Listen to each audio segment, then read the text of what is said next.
18 अक्षौहिणी सेनाओं को लेकर प्रस्तुत कथा 5000 वर्ष पूर्व की। भगवान कृष्ण के पास दोनों व्यक्ति पहुंचे हुए।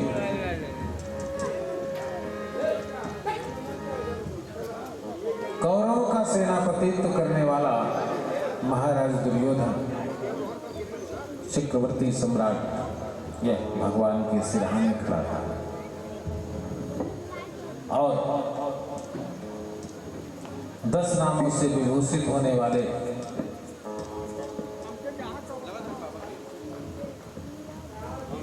सखेति मत्वा प्रसोम्यदुक्तम हे कृष्ण हे यादव हे सखेति, जिन्हें भगवान मित्र के नाम से भी पुकारते थे, ऐसे अर्जुन भगवान के पैरों के पास गए। प्रश्न यह नहीं था कि कौन पहले आया, प्रश्न यह था कि कौन किस संस्कार से खड़ा। अनंत कोटि ब्रह्मांड के अधीश्वर भगवान जगत गुरु श्री कृष्ण के सिरहाने खड़ा था। खड़ा नहीं था बल्कि विराजमान था दुर्योधन। खड़े थे तो अर्जुन खड़े थे। भगवान प्रश्न करते हैं, पार्थ बताओ, अब तो युद्ध सुनिश्चित हो चुका है, तो युद्ध में मेरी क्या भूमिका रहेगी? क्या इसीलिए आगमन हुआ है? अर्जुन कहते हैं, प्रभु उसी युद्ध के लिए आपको निमंत्रित करने के लिए आए। तब तक दुर्योधन बोल उठा, महाराज पहले मैं आया हूं। तो भगवान ने कहा, दुर्योधन पहले तुम्हें कहा। सुनी तो उसकी जाती है जो पैर के सम्मुख खड़ा हो। सिरहाने वाले व्यक्ति की सुनवाई बाद में होगी, लेकिन पहले तुम्हें कह लो अपना। तो कहा, हम आपसे होने वाले महाविनाश लीला को प्राप्त होने वाले इस महाभारत में हम आपकी सहायता के लिए आए, आपसे मदद लेने आए। भगवान ने कहा, 2 हैं। एक तरफ मेरी 18 अक्षौहिणी सेनाएं, जिसमें 27 लाख पैदल धनुर्धर, जिसमें 1 करोड़ हाथी, हाथियों पर सवार सेनापतित्व करने के अधिकारी, 1 करोड़ 10 लाख रथ, जो अस्त्र और शस्त्रों से सुसज्जित, और उतनी ही संख्या में घोड़े और सैनिक। ये कुल 18 अक्षौहिणी सेनाएं हैं। अगर दुर्योधन तुम्हें आवश्यकता हो तो ले सकते हो, और एक तरफ मैं अकेला हूं। तुम दोनों में चयन कर लो कि तुमको क्या चाहिए। इस कथा से हमको क्या बल प्राप्त होगा? एक गीता का पहला अध्याय है, धर्म क्षेत्र कुरुक्षेत्र समवेतायुत्सवः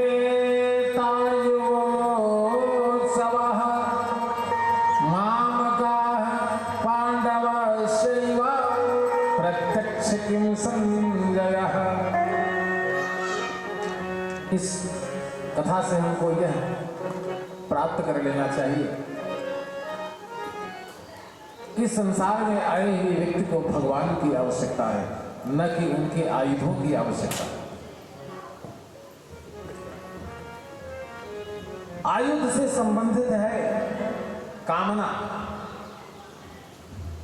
जो भगवान तो कह दिए थे कि अगर मुझे कोई लेगा तो मेरे पास न तो कोई अस्त्र है, न तो कोई शस्त्र है, न तो मैं युद्ध में ग्रहण करूंगा। हम केवल इतना कर सकते हैं कि जिसके तरफ से युद्ध होता रहेगा, अगर जो मुझे मांगेगा तो मैं उसका रथ चलाऊंगा। इससे ज्यादा मैं कुछ नहीं कर सकता। इसमें भक्ति का भाव छिपा हुआ है। अगर माधव कहीं रहें और उसकी पराजय, क्योंकि माधव ही धर्म है। ये तो धर्म तत्व से जहां पर वही भगवान ही रहेंगे तो वो कैसे पराजित हो। कहने का अर्थ है कि ईश्वर के सम्मुख हमें किसी वस्तु को मांगना नहीं चाहिए। ईश्वर के सम्मुख खड़े होकर के हमको क्या मांगना चाहिए? गीता का पहला अध्याय अर्जुन विषाद योग। इतने विशाल सेनाओं को देखकर दुर्योधन ने कहा, अपर्याप्तम तु अस्माकं बलम भीष्माभिरक्षितम्। मेरे पास तो अपर्याप्त बल, अपर्याप्त शस्त्र अस्त्रों से सुसज्जित मेरी सेना, जिसको भीष्म संगठित कर रहे हैं, हमको किसी की डर नहीं है। दूसरे शब्द में दुर्योधन कहता है पर्याप्तम तुदमीसा बलम भीमाभिरक्षित। अरे अपने बल को अपर्याप्त बल कह रहा है। जैसे आज कोई धनी हो जाए, जिसके पास धन की कोई सीमा नहीं है, तो सोचता है हमसे बड़ा कौन? दुर्योधन वही कह रहा है, हमसे बड़ा कौन? और भीम के बल को पर्याप्त बता रहा था। बलम भीमाभिरक्षित पर्याप्त तुदमीसा, पर्याप्त बल है। उसका कहने का अर्थ है केवल भीम, जो भीम उस सेना को संगठित कर रहे हैं और भीम के द्वारा सुसज्जित सेना।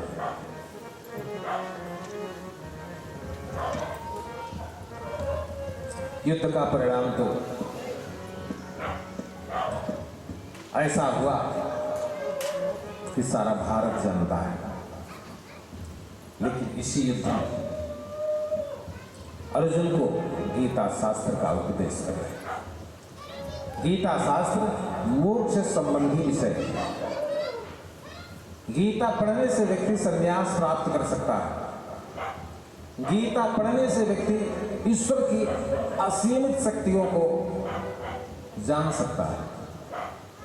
गीता में ईश्वर की असीमित शक्तियां, इसी से इसको योग शास्त्र कहा गया है। जिन्होंने यह बताया, दो प्रकार के पुरुष इस संसार में आते हैं। हे पार्थ, एक दैवी संपदा लेकर के प्रकट होता है, एक आसुरी संपदा लेकर प्रकट। जो दैवी संपदा लेकर प्रकट होता है वो अपने जीवन में क्षण क्षण पर धार्मिक कार्यों को करता है। कहीं तीर्थाटन है, कहीं दान करना है, कहीं भंडारा करना है।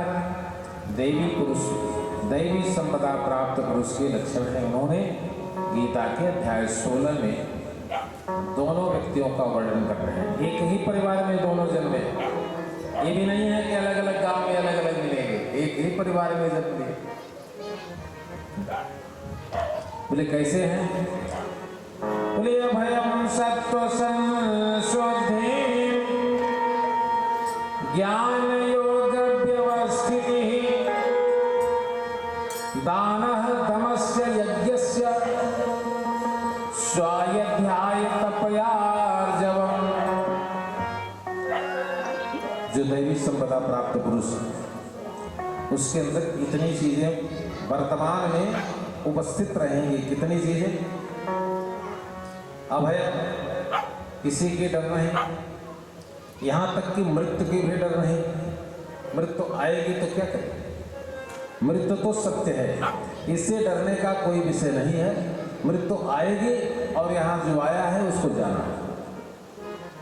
नैनम छिदन्ति शस्त्राणि नैनम बहति पावकः नैनम क्लेदयन्त्वापमनुष्योऽस्य अतिमारुतः। इस पार्थिव शरीर के अंदर जो आत्मा है वह स्वयं ही ईश्वर है। न तो उसे शस्त्र काट सकता है, न आग उसे जला सकती है, न जल उसे बहा सकता है और न हवा उसे सुखा सकती। वही है आत्मा, और आत्मा से संरक्षित है जीव। दोनों अजर अमर है, जीव भी और आत्मा भी। जीव जबते हरिते बिरगाने तबते देह गेह लगता है। जीव भी आत्मा लेकिन यह ईश्वर से अलग हो। लेकिन है क्या ये? बोले ईश्वर अंश जीवय विनाशी, चेतन मन सहज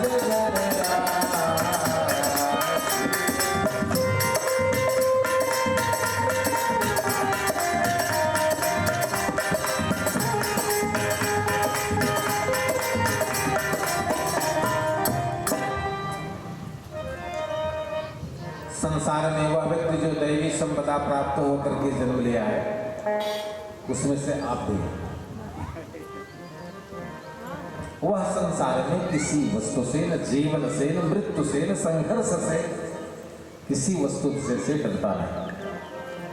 सत्य संशुद्ध, जो अंदर से पवित्र हो चुका है, अंदर से निर्मल हो चुका है, जिसकी एक एक सांसों में भगवान का नाम सुनाई देता। अभयम कामा, सत्व संशुद्धि,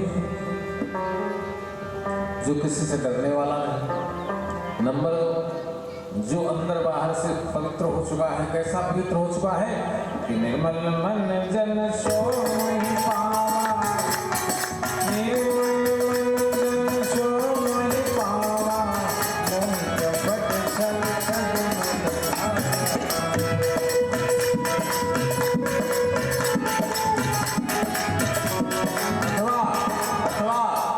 सत्व समता विज्ञान, अंदर से बाहर शुद्ध सत्व समता विज्ञान, एक प्रभाव प्रसन्न मनना।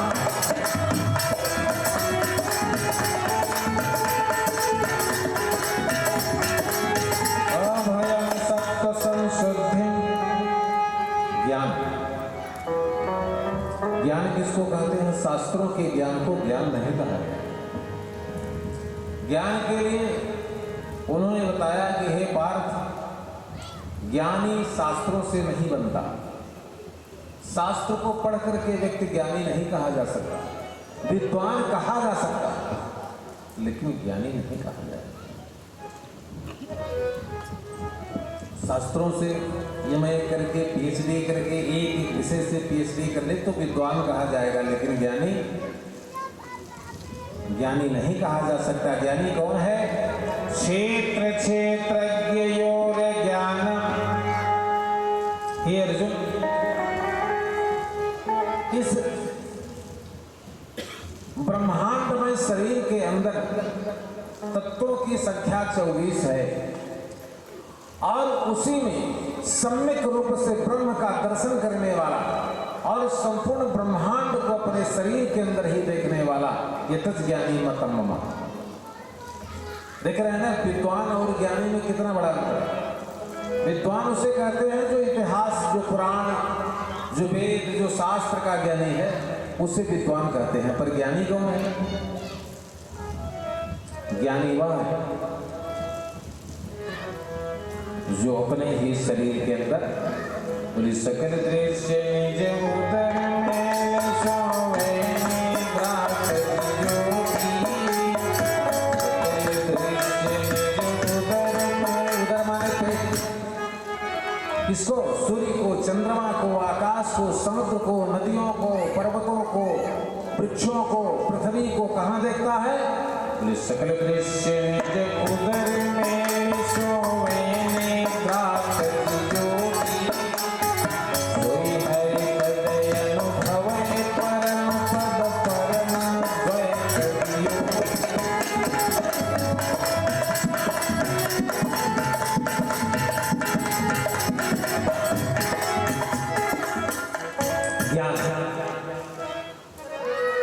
ज्ञानी और अज्ञानी का अर्थ यही है। अज्ञानी केवल शास्त्र तक सीमित रहेगा। शास्त्र उसे ईश्वर की परिकल्पना बताएंगे, लेकिन शास्त्र ईश्वर का दर्शन थोड़ी नहीं कराएंगे। ईश्वर क्या है, ईश्वर के तत्व कितने हैं, उसके विभाग कितने हैं, ये शास्त्रों से पढ़ा जा सकता है। लेकिन शास्त्र हमें ये अभ्यास नहीं कराएंगे कि इस शास्त्रों के अंदर जो अंतर्यामी परमात्मा जो अक्षर ब्रह्म है उसका किसी को ज्ञान है। श्लोक का ज्ञान हो सकता है, चौपाई का ज्ञान हो सकता है, लेकिन ईश्वर का भास हो जाए ये संभव। अभयम सत्व संशुद्धि ज्ञान योग व्यवस्थिति अवदानः तमस्य यज्ञस्य स्वाध्यास्तपया जव अहिंसा सत्यम क्रोधः। ध्यान से सुनिए, ज्ञानी दैवी संपदा प्राप्त लेकर के व्यक्ति आता है तो उसके अंदर कितने गुण होते हैं उसको ध्यान से समझिए। अभयम, किसी से डरेगा नहीं, मन उसका निर्मल रहता है। अभयम सत्व संशुद्धिम, ज्ञानी सूर्य क्या है, चंद्रमा क्या है, आकाश क्या है, ब्रह्मांड क्या है, उसको तत्व से ज्ञान होता है। अभयम सत्व संशुद्धिम ज्ञान योग व्यवस्थितिः दानः। समझिए, जीवन में जो मानव का शरीर प्राप्त किया, अगर 24 घंटे में उसने दान नहीं किया तो हम तो कहते हैं उसका जीवन में प्रत्येक दिन व्यक्ति को कुछ न कुछ दान अवश्य करना चाहिए। क्यों? आज हमारा बिना दान किए बीत गया, ऐसा किसने सोचा? एक दिन कोई मिला नहीं दान देने के लिए, वे कौन है?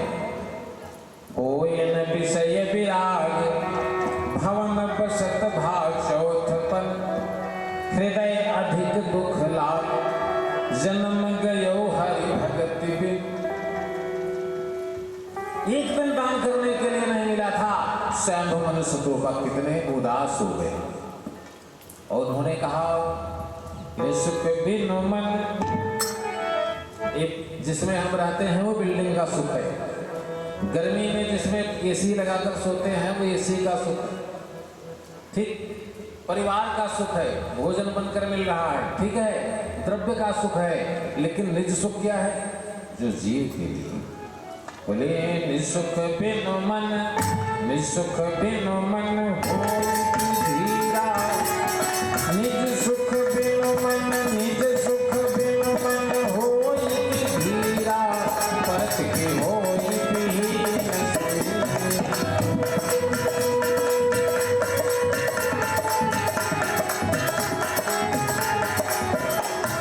लड़के राज्य चलाने योग्य नहीं थे, लेकिन जबरदस्ती लड़कों को सिंहासन दे दिया।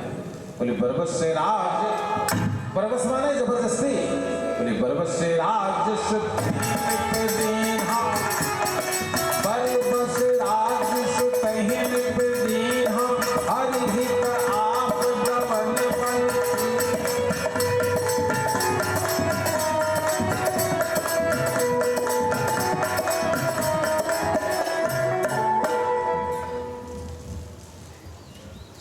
दान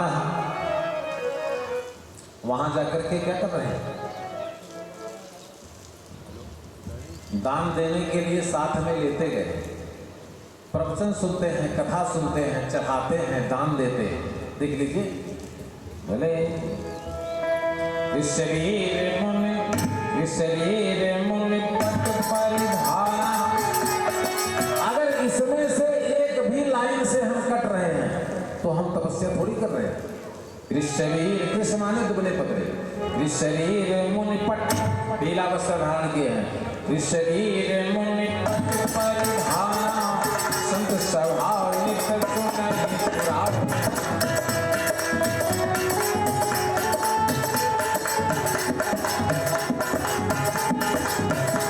कथा सुनते हैं, शाकाहार करते हैं और रोज का रोज दान करते हैं। दान क्या है?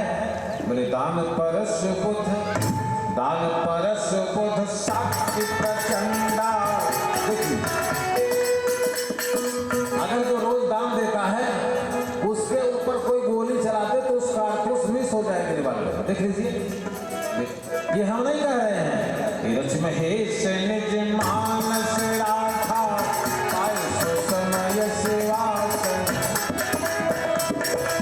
परिणाम क्या है? कि दान परस बुध शक्ति प्रचंडा विज्ञान कठिन को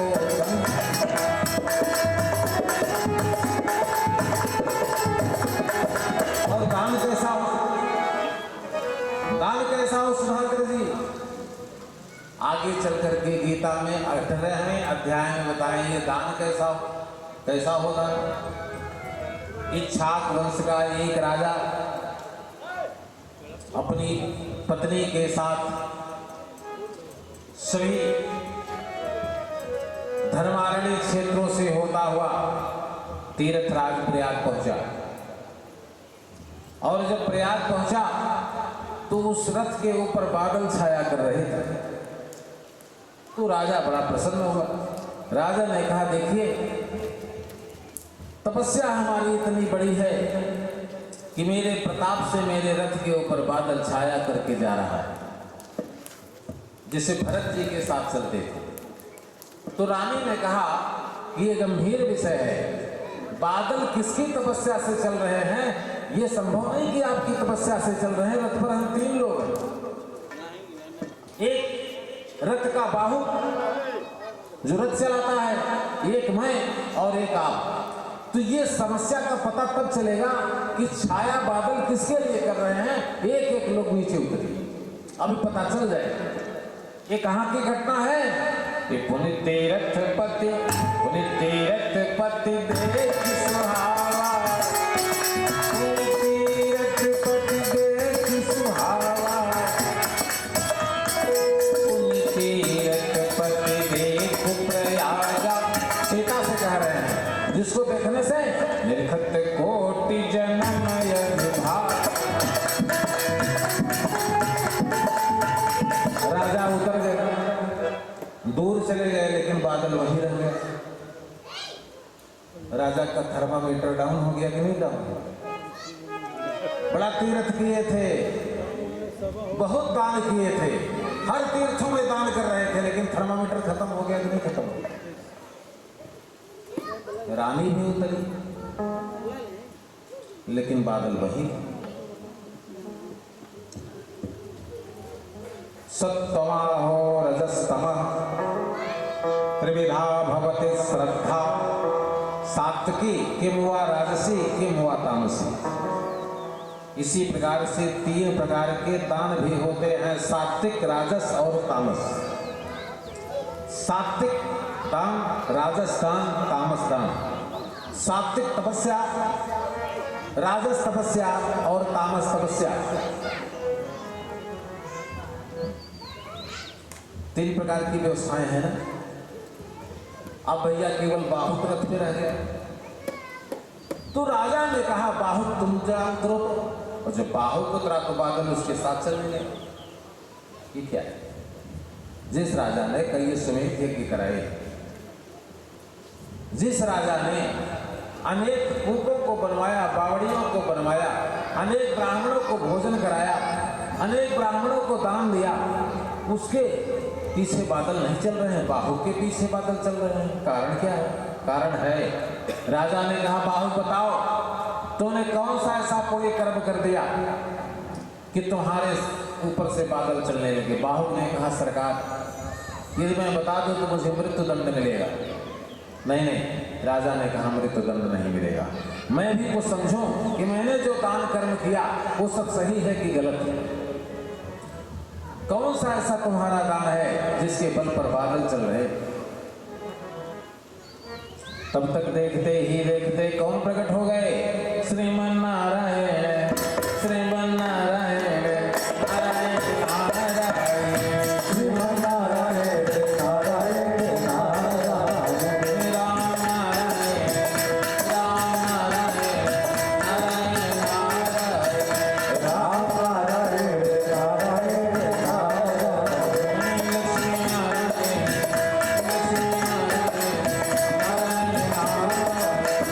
लक्ष्मी नारायण, लक्ष्मी नारायण, लक्ष्मी नारायण, नारायण नारायण। देवर्षि नारद ने कहा राजन मैं बता रहा हूं, ये रथ चलाता है, इसको आप केवल 2 टके रोज देते हैं, इसका परिवार भी नहीं चलता। लेकिन जब ये चित्रकूट की धरती पर पहुंचा तो जब आप दान ले रहे थे तो इसने मन से बनाया कि चित्रकूट सुनते हैं कि भगवान का घर है। चित्रकूट क्या है? वो भगवान का घर है। चित्रकूट धामों में नहीं आता, चित्रकूट भगवान का निवास स्थल है।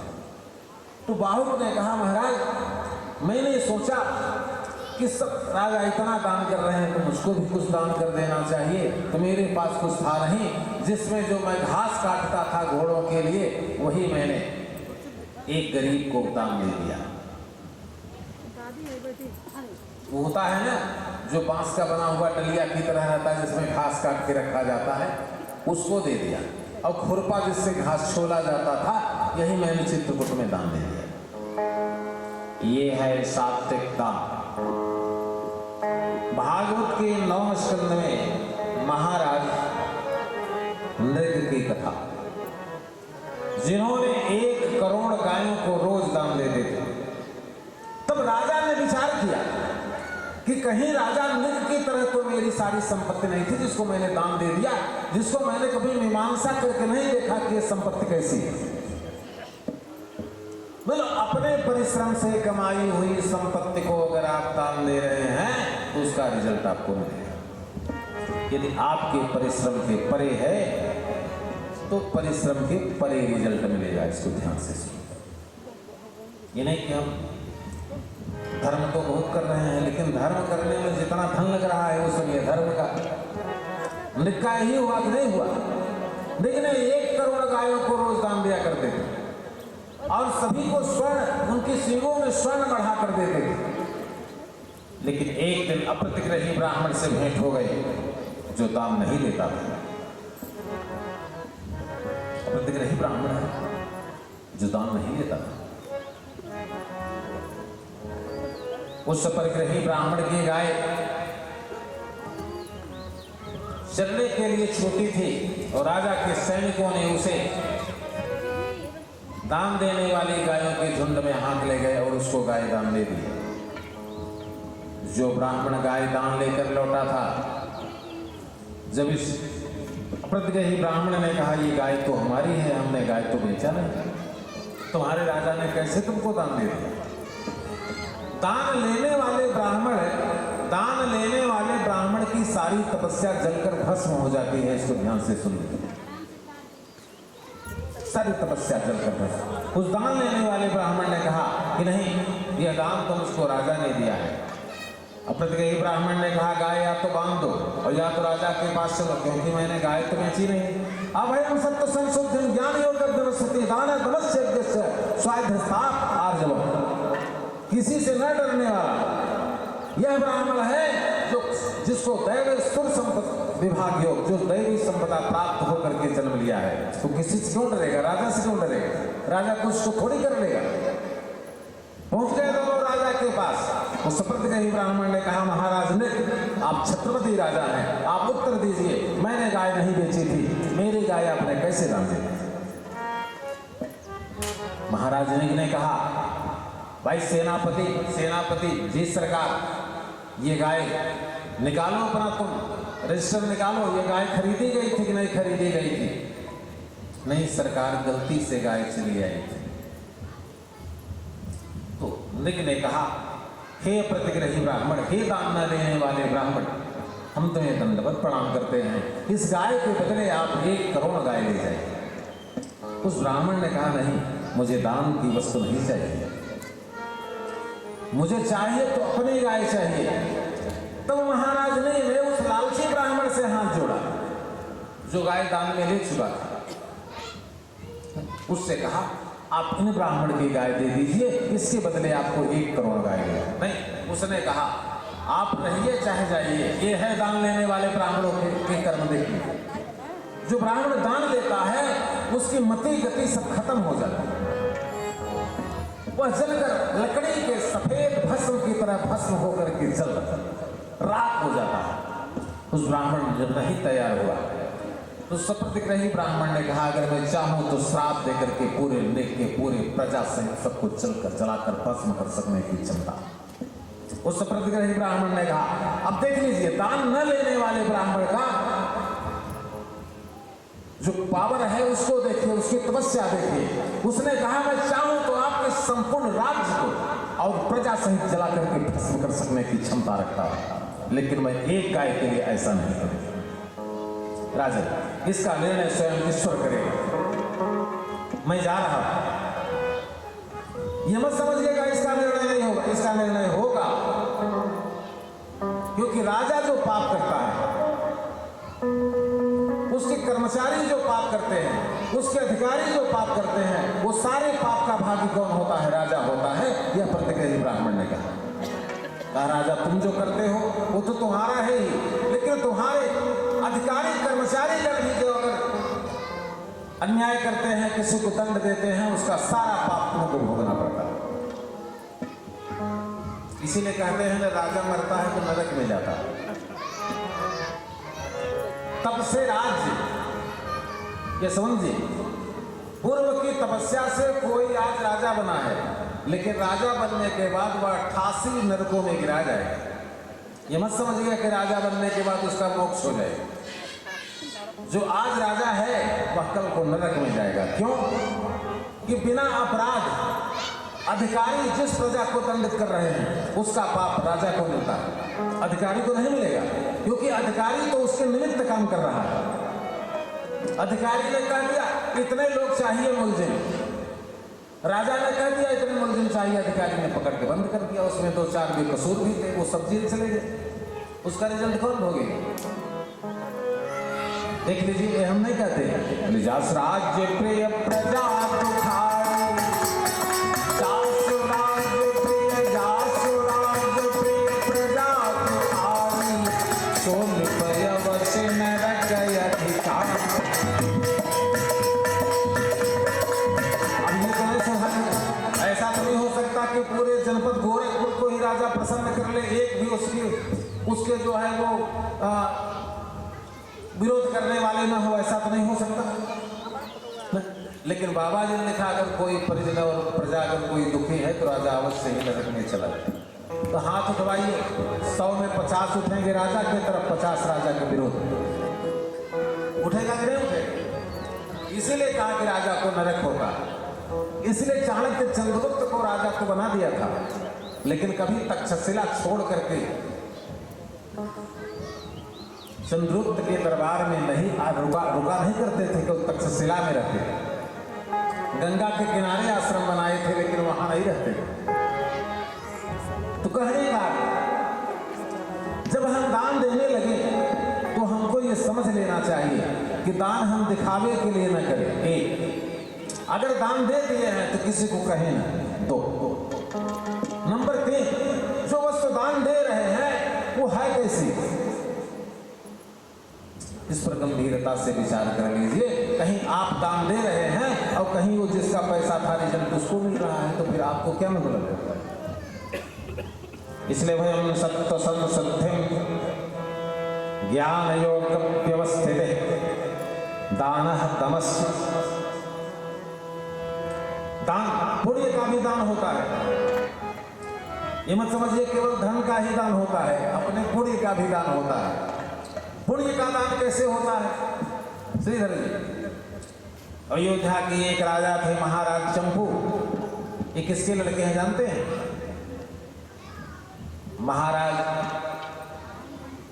वैवस्वान सूर्य के वैवस्वत मनु के इच्छाक को महाराज खटवान को महाराज दीर्घवाह को महाराज सुसेन को महाराज अनैना को महाराज सत्सेन को महाराज सतलत और सतलत को महाराज त्रिशंकु को राजा हरिश्चंद्र और हरिश्चंद्र को रोहित के हरित के चंपू। ये चंपू नाम के राजा, ये भी करोड़ों अश्वमेध यज्ञ कराए थे। जब ये मरे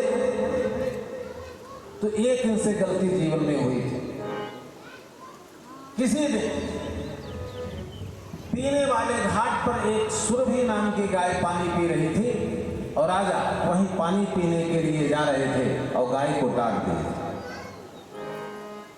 केवल गाय को डांट देने के अनुसार इनको 7 वर्षों के लिए नरक के लिए उपलब्धि हो गई।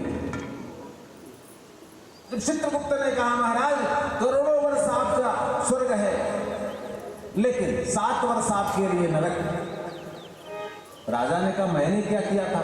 चित्रगुप्त ने कहा महाराज देखिए गाय को आपने डांट दिया था, इसलिए ये निर्णय जरूरी है कि आप चाहे स्वर्ग जाएं और चाहे आप ये 7 साल का नरक पहले भोग लीजिए फिर जाइए। तो महाराज शंभू ने कहा कि तो फिर पहले यही भोगे थे। तो पहले नरक उनको दिखाया गया तामिश्र नाम का नरक, उसमें कई करोड़ों आत्माएं कराह रही थी, तेल के कड़ाहे में डालकर पकाए जा रहे थे, सभी सब चिल्ला रहे थे। उस शंभु नाम के राजा ने कहा हे चित्रगुप्त, मेरी जितनी पुण्य है वो सब दे करके तामिश्र नाम के नरक के लोगों को खाली करा दिया। महाराज चित्रगुप्त ने तथास्तु सभी छोड़ दिए गए। कहा महाराज अब हमको ले चलिए आप, अब जो नरक में हमको भोगना हो अब हम स्वर्ग जाएंगे।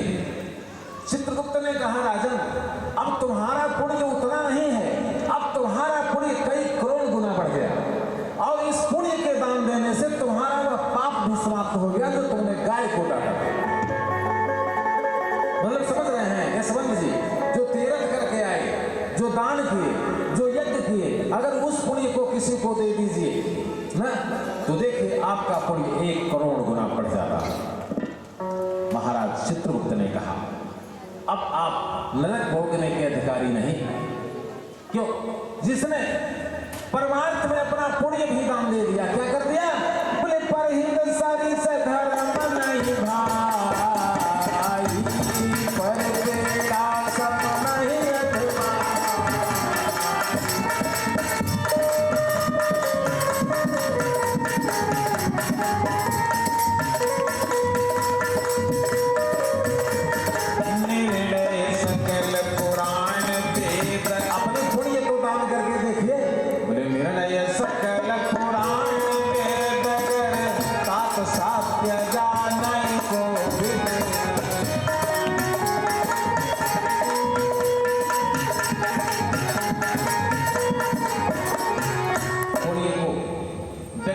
से कमाता है, यज्ञ से कमाता है, तीर्थ से कमाता है और यही पुण्य को दान कर दिया था महाराज शंभू। यही नहीं एक और राजा था जो गीता सुना रहे हैं, ये किसके वंश के हैं जानते हैं? जो श्री कृष्ण भगवान गीता को सुना रहे हैं ये किस वंश को किस वंश के पवित्र कीर्ति को उज्जवल कर रहे हैं? किसका वंश है? महाराज ययाति के वंशज हैं पुरु, कुरु, अनु, दुहु, तरवसु और उसी में है लास्ट में यदु। कुरु से मौर्य हुए, तरवसु से तुर्क हुए, क्योंकि आपने सबको चंडाल हो जाने का श्राप दे दिया था। यदु को भी शूद्र हो जाने का श्राप दे दिया था। केवल पुरु को छोड़कर कोई बेटे नहीं बचे थे जिनको चांडाल हो जाने का श्राप नहीं दे दिया। इन्हीं यदु को 4 लड़के हुए, सहस्त्रजित, क्रौशिक, नल और रिपु। क्रौशिक आगे चलकर के ऋषि हो गए, लेकिन गृहस्थ थे, आगे चल करके ऋषि हो गए। जो दुर्गा सप्तशती पाठ करते हैं आप, उसमें लिखा है ना मार्कंडेय उवाच, तो मार्कंडेय उवाच है। अब ये मैं बड़ी गंभीर विषय की चर्चा कर दे रहा हूं, किसी से पूछिएगा देखिए न बता पाएंगे। उसमें है मार्कंडेय उवाच, तो मार्कंडेय जी किसको दुर्गा सप्तशती सुना रहे हैं ये गंभीर विषय है। आप शुरू से अंत तक जिसको सप्तशती पाठ करने वालों से पूछिए देखिए कुछ न बोल पाए। एक क्रौशिक ऋषि को सुना रहे हैं मार्कंडेय महापुराण, स्वतंत्र ग्रंथ दुर्गा सप्तशती मार्कंडेय महापुराण के 19 अध्याय से क्रौशिक ऋषि को सुना रहे हैं। तो यदु के 4 लड़के हुए, सहस्त्रजित, क्रौशिक, नल और रिपुंजय। तो सहस्त्रजित का वंश वर्णन कर रहे हैं, क्रौशिक और नल और रिपुंजय का नहीं। सहस्त्रजित के वंश में सहस्त्रजित के वंश में 11वीं पीढ़ी के बाद कृतवीर्य का जन्म होता है। कृतवीर्य को कार्तवीर्य होते हैं, कार्तवीर्य को अर्जुन होते हैं। अब समझ गए कि नहीं समझ गए? ये अर्जुन कौन है? क्योंकि सहस्त्रजित की तीसरी पीढ़ी में जो राजा हुआ, उस राजा को 4 लड़के हुए। है, महा है, भीड़ है। यदु के वंश हुए है ना? तो कृष्ण किसके वंश है? में आए कि नहीं आए? भागवत महापुराण अध्याय 9वां स्कंद अध्याय 20 से 22 तक देखिए। सहस्त्रजित के वंश में है, महा है, बेणु है, जिसमें 3 वंशों को छोड़कर फिर वेद व्यास जी है वंश का वर्णन करते हैं। है वंश में कार्तवीर्य को कार्तवीर्य अर्जुन, यही है सहस्त्रार्जुन। सहस्त्रार्जुन को 100 लड़के थे। 96 लड़कों का सिर काट लिया था परशुराम ने, लेकिन 4 समुद्र में जाकर छिप गए। उन्हीं के वंश में आगे चलकर 11वीं पीढ़ी, कार्तवीर्य की 11वीं पीढ़ी में कौन हुआ? माधव, यादव। अब मैं समझा कि ये 2 के यादव हैं। माधव, यादव, वासुदेव और सूरसेन और भोजवंशी राजा उत्पन्न हुए। उसी में वासुदेव वंश में देवकी के पति वसुदेव और माधव वंश में नंद, और उन्हीं के वंश में कौन हो गए? कृष्ण। तो है वंशी है कि नहीं? अभी तक पता था कि नहीं पता था? नहीं जानते थे ना? ये कार्तवीर्य अर्जुन, जिसने 1000 वर्ष तक एक पैर से तपस्या किया था। कार्तवीर्य अर्जुन को सहस्त्र भुजाएं थी। भगवान शंकर ने वरदान दिया था, और वरदान में क्या मांगा था कि मेरे संपूर्ण राज्य में अगर कोई व्यक्ति किसी स्त्री के प्रति यदि गलत निंदनीय व्यवस्था से तरस करता है, उसकी आंख फूटकर जमीन पर चली जाए। अगर प्रजा ब्राह्मणों के प्रति अनैतिक संभाषण करती है, उसकी जीभ कट करके गिर जाए। एक कार्तवीर्य अर्जुन का वरदान है जो शंकर भगवान से मांगा। मेरे पूरे राज्य में अगर दान दिए बिना कोई सो जाए तो सवेरे का सूर्य न देखे। यह है कौन? यह है सहस्त्रार्जुन। प्रभु चौथा वरदान, रात्रि के तीसरे पहर में आपका भगवती पार्वती सहित मुझको प्रत्येक दिन दर्शन हो। बोलो तो सब भगवान की। यही है जिसने रावण को ऐसे उठाया, ऐसे अपनी 5 अंगुलियों से उठा लिया था और उठा के ले जा करके अपने घुड़साले में रखे। सहस्त्रार्जुन। इसके घर के लड़के रावण के 10 मुंह पर दीपक जलाते थे। ये है सहस्त्रार्जुन।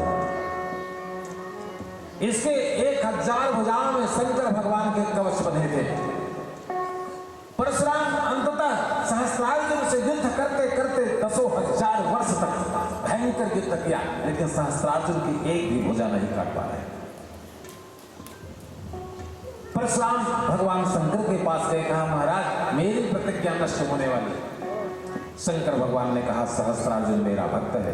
परशुराम तुम हमारे शिष्य हो जरूर, लेकिन सहस्त्रार्जुन मेरा परम शिष्य।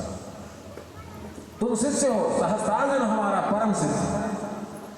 उसके सभी हाथों में रुद्र कवच बना हुआ है। हाँ, प्रार्थना तुम करो जाकर सहस्त्रार्जुन से, अगर वे हमारे सारे कवच को खोल देगा तो तुम उसकी भुजाओं को काट सकते। तब परशुराम ने जाकर अपना फरसा रख दिया। फरसा रखने का मतलब सरेंडर। भाई कथा कोई किसी प्रकार से कहे, लेकिन जो कथा है उसको सुनिए। हाथ ऊपर कर देने पर व्यक्ति सरेंडर हो गया कि नहीं हो गया? अस्त्र शस्त्र रख देने पर व्यक्ति सरेंडर हो गया कि नहीं सरेंडर हो गया? सहस्त्रार्जुन से नहीं लड़ पा रहे थे, इसलिए भगवान शंकर के कथनानुसार उन्होंने अस्त्र धनुष भी रख दिया और फरसा भी रख दिया और कहा सहस्त्रार्जुन मेरे प्राण का क्या होगा? तब सहस्त्रार्जुन ने अपने धनुष नीचे रख दिया और परशुराम को दंडवत प्रणाम किया। कहा महात्मा मुझे पता है मेरी मृत्यु आपके द्वारा होगी, अब मेरे हाथों में बने हुए रुद्र कवच आप अपने हाथों से खोल दीजिए। या तो इतिहास में ऐसा मधु कैटभ ने किया जिन्होंने भगवान विष्णु को स्वयं कह दिया था कि मेरा वध आप कर सकते हैं, ऐसा आपको वरदान देते हैं। या तो फिर इतिहास में दूसरा व्यक्ति हुआ कार्तवीर्य सहस्त्रार्जुन, जिसके राज्य की व्यवस्था सुन लिए ना कि अगर कोई ब्राह्मणों की निंदा करता था उसकी जीभ कटकर गिर जाती थी, अगर कोई वृद्ध को बालकों को दंडित करता था वह मृत्यु को प्राप्त हो जाता था, अगर किसी की स्त्री जात पर अगर कोई दृश्य दिखता था उसकी आंख फूटकर जमीन पर गिर जाती थी। ये कार्तवीर्य सहस्त्रार्जुन का शासन था। पूरे 1000 कवच निकाल लिया गया और तब परशुराम ने अपना फरसा उठा करके, ये कोई मरना थोड़ी हुआ, जो व्यक्ति अपने से सरेंडर हो गया है उसको आप चाहे जो भी करिए तो होगा। जैसे भगवान राम ने क्या किया देखते हैं, जब रावण के सामने युद्ध में खड़े हुए तो क्या करते हैं? एक बाण उठाते हैं और कहते हैं हे बाण ब्राह्मण के चरणों में जाकर गिर करके उनसे प्रणाम करके और वरदान मांग लो मुझे जीतने का। ये बाण जा रहा है, पुलिस का ही रथ रघुनाथ चला, ये बस उसके महाराज कह रहे हैं, अस कही रथ रघुनाथ चला, प्रचरण पंकज सेना।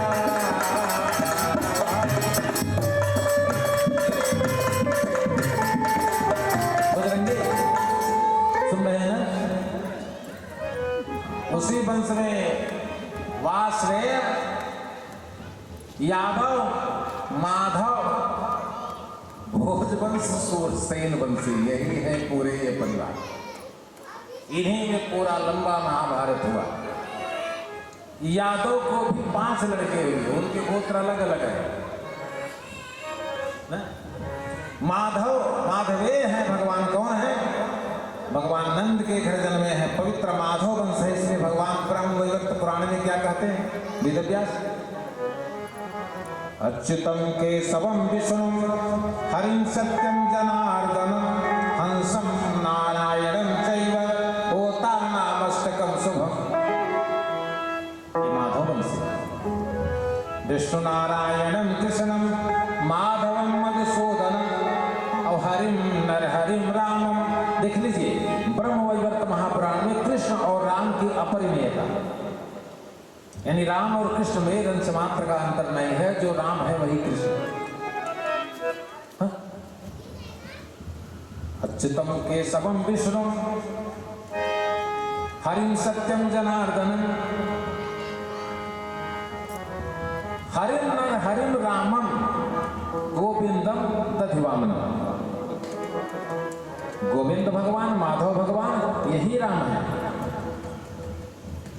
इस प्रकार से आपने पवित्र भगवान के वंश की चर्चा सुनी कि नहीं सुनी? ये भागवत में सुनने को न मिल पाई, समय नहीं था। सुधाकर जी जो भागवत सुन रहे थे तो 9 स्कंद सुनाने का समय नहीं था, इसीलिए कहा गया ना कि कथा ऐसी नहीं, जब कुछ काल करी सत्संगा, जब कुछ काल करिए सत्संगा, तब होई सब संशय।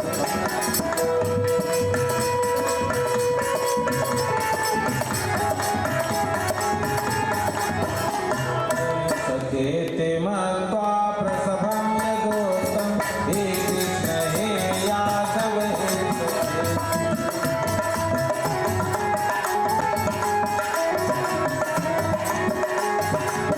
अभयं सत्व संशुद्धिं ज्ञान योग व्यवस्थिति दानः तमस्य।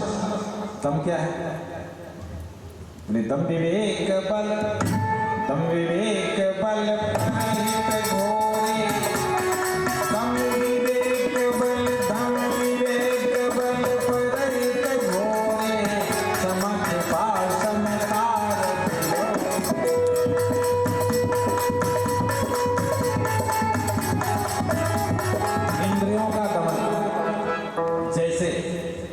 सिरका से, अचार से, खटाई से, मिर्चा से, समझ रहे कि नहीं समझ रहे हैं, पकौड़ी से, भजिया से, बात समझ गए कि नहीं?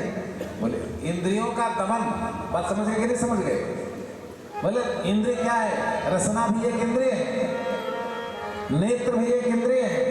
किसी की संपत्ति देखकर अपनी आंखों को मत फोड़िए, ये इंद्रियों का दमन, बात समझ गए? बोले दम विवेक बल, दम विवेक बल हित घोरे, समग्र पाशम तार जो।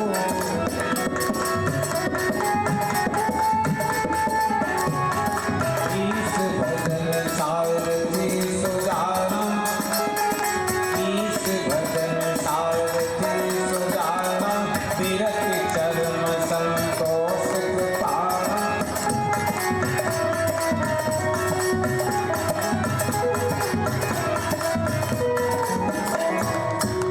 दम आधार रज सत्य सुबानी।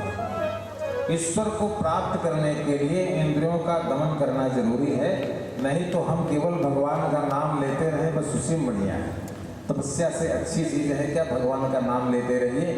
राम राम भज, राम राम भज, कर्म वचन और गीते, मन लगाने की आवश्यकता नहीं। सुधाकर जी देखा तो हरे वाली लाइन में तो स्वामी तुलसीदास लिखे हैं, मन लगाओ चाहे दिन लगाओ। क्या लिखे? कहें राम राम भज, राम राम भज, कर्म वचन और गीते, ना केवल वाणी से जपत रहे, मन लगाओ चाहे जिन लगाओ तरी जाए। बोलो तो सुनो तो इस प्रकार से दान तमस्य यज्ञस्य जीवन में ये तो रोज करना चाहिए। मैंने भागवत की कथा में कहा है कि डेली 5 बार आहुति करनी चाहिए। हो सके तो एक गायत्री मंत्र से कर दीजिए, सारे देवताओं को आहुति हो जाएगी। अथवा आपके पास जो भी मंत्र हो, गायत्री के लिए एक आवश्यक व्यवस्था है कि गायत्री आप बोल नहीं सकते। कितने लोगों ने मोबाइल में गायत्री मंत्र, कितने लोगों ने मृत्युंजय मंत्र को मोबाइल में रखा, ये अच्छी बात नहीं है। गायत्री जपना एक अलग विषय है, लेकिन जपने के पूर्व जानते हैं देवतम ब्रह्म सावाद्य मुक्ता भव, देवतम वशिष्ठ सावाद्य मुक्ता भव, देवतम विश्वामित्र सावाद्य मुक्ता भव। इतना कर लेने के बाद, क्योंकि गायत्री श्रापित, इतना कह देने से गायत्री साप से मुक्त हो जाती है। और तब कर माला से 10 बार गायत्री मंत्र का जाप करिए, चाहे माला से गायत्री मंत्र करिए, लेकिन गायत्री मंत्र में ओठ भी नहीं हिलना चाहिए। मानसिक गायत्री मंत्र का जाप करना चाहिए। और अपने लिए गायत्री की आहुति तो कर सकते हैं, लेकिन किसी दूसरे के लिए गायत्री की आहुति नहीं करा सकते। शुक्ल यजुर्वेद में देखिए, जब रुद्राष्टाध्यायी विद्वान पढ़ते हैं, जहाँ गायत्री मंत्र आता है वहाँ कोष्टक में बंद है। विद्वान कहता है अभिषेक होते समय, भैया आप गायत्री मंत्र का उच्चारण कर लीजिए। लोग गायत्री मंत्र से हम दूसरे की आहुति नहीं करा सकते। लेकिन आजकल देख रहे हैं पैसा बढ़ाओ 10 लाख रुपये देखे गायत्री की आहुति कराई दी थी कि नहीं कराई? जितना पैसा बढ़ाओ उतना गायत्री की आहुति। गायत्री गाय माने होता है इंद्रियां। गाय क्या है? इंद्रियां। और इंद्रियों के द्वारा जो पाप होता है उसको समाप्त करते हैं कौन? गायत्री। गायत्री, त्री माने त्राण, पापों का त्राण करते हैं कौन? गायत्री माता। इंद्रियों से जो कुछ गलती हो जाती है, खाने में, पीने में, देखने में, सुनने में, सूंघने में, स्पर्श करने में जो पाप लगता है उसको कौन दूर करता है? गायत्री। इसलिए व्यक्ति को 10 बार गायत्री तो जरूर जपना चाहिए। और अपने घर में 5 आहुति रोज डेली करनी चाहिए। चाहे घी से कर दीजिए, चाहे चीनी से कर दीजिए, चाहे गुड़ से कर दीजिए, चाहे धूप से कर दीजिए, लेकिन 5 आहुति डेली करना चाहिए। इसलिए इस दैवा सुर संपत्ति विभाग योग में भगवान कृष्ण अर्जुन से कहते हैं, जो दैवी संपदा प्राप्त पुरुष है उसके घर में रोज आहुति हो। अभयम सत्य संशुद्धिम ज्ञान योगम सिद्धिता तमस्य यज्ञस्य। यज्ञ भी बराबर होता है कैसे? बोले तर्पण होम करनी विधि नाना,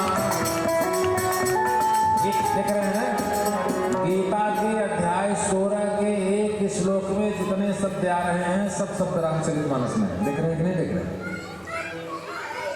ऐसा कोई शब्द है तो मानस में नहीं है।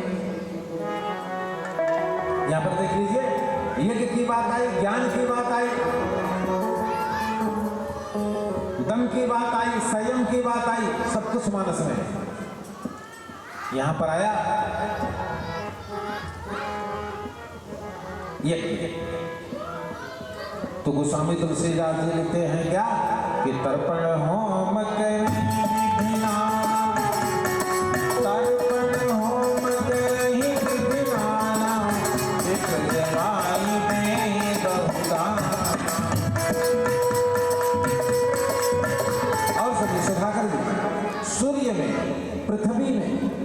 सूर्य में, पृथ्वी में, शिवलिंग में, गंगा में, आप जिस किसी भी देवता का ध्यान करके आहुति कर सकते, उस देवता को चले जाए। समझ गए? नहीं समझ गए? ब्रह्म संहिता शिवलिंग के सामने, सूर्य के सामने, पृथ्वी पर, गंगा नदी के तट पर आप जिस किसी भी देवता की आहुति करिए, उसी देवता को चले जाए। लेकिन हवन जरूर करना चाहिए, यज्ञ डेली अपने घर में करना चाहिए, और ब्राह्मण भी खिलाना चाहिए, ना ही रोज तक कम से कम जैसे श्रीधर व्यवस्था करे हैं चला इसे किया। नहीं अगर रोज खिला पाते हैं, महीना में 30 दिन होता है,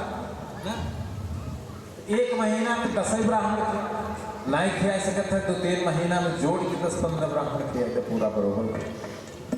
बोले तर्पण होम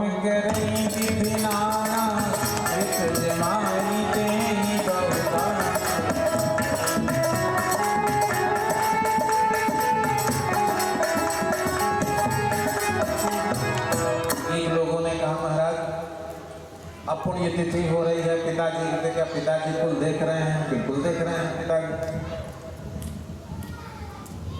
जो विद्वान व्यक्ति है जब शरीर त्यागेगा तो वह देवलोक को चला जाएगा, पितरलोक को चला जाएगा, तो वहां से बैठकर सब सुन रहा है कि नहीं सुन रहा है?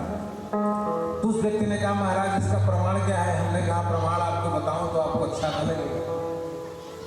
फिर महाराज बताइए। हम कहा आपके पिता नहीं है यहाँ पर ना, आपके माता नहीं है ना, अगर आपको कोई माता पिता की गाली दे तो आप उठ के खड़े हो जाएंगे कि नहीं खड़े हो जाएंगे? कहन हाँ महाराज। हम क्या मान लिया नहीं मान लिया? भगवान की बोले तर्पण होम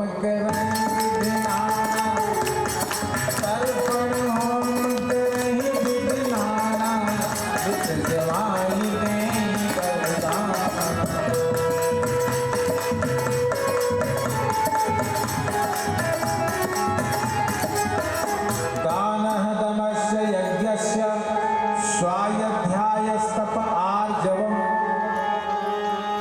आर्जव क्या है? सज्जनता। आर्जव क्या है? सज्जनता। बोले सज्जनता कैसी है? बोले एक ऐसा व्यक्ति होता है कि सरिता जी में सागर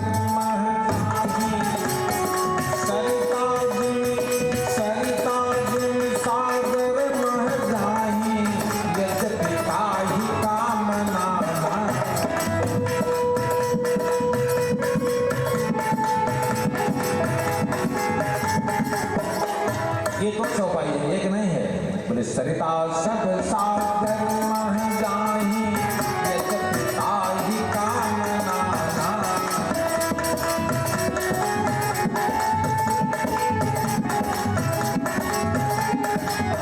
सब संपत्ति नहीं बुलाए,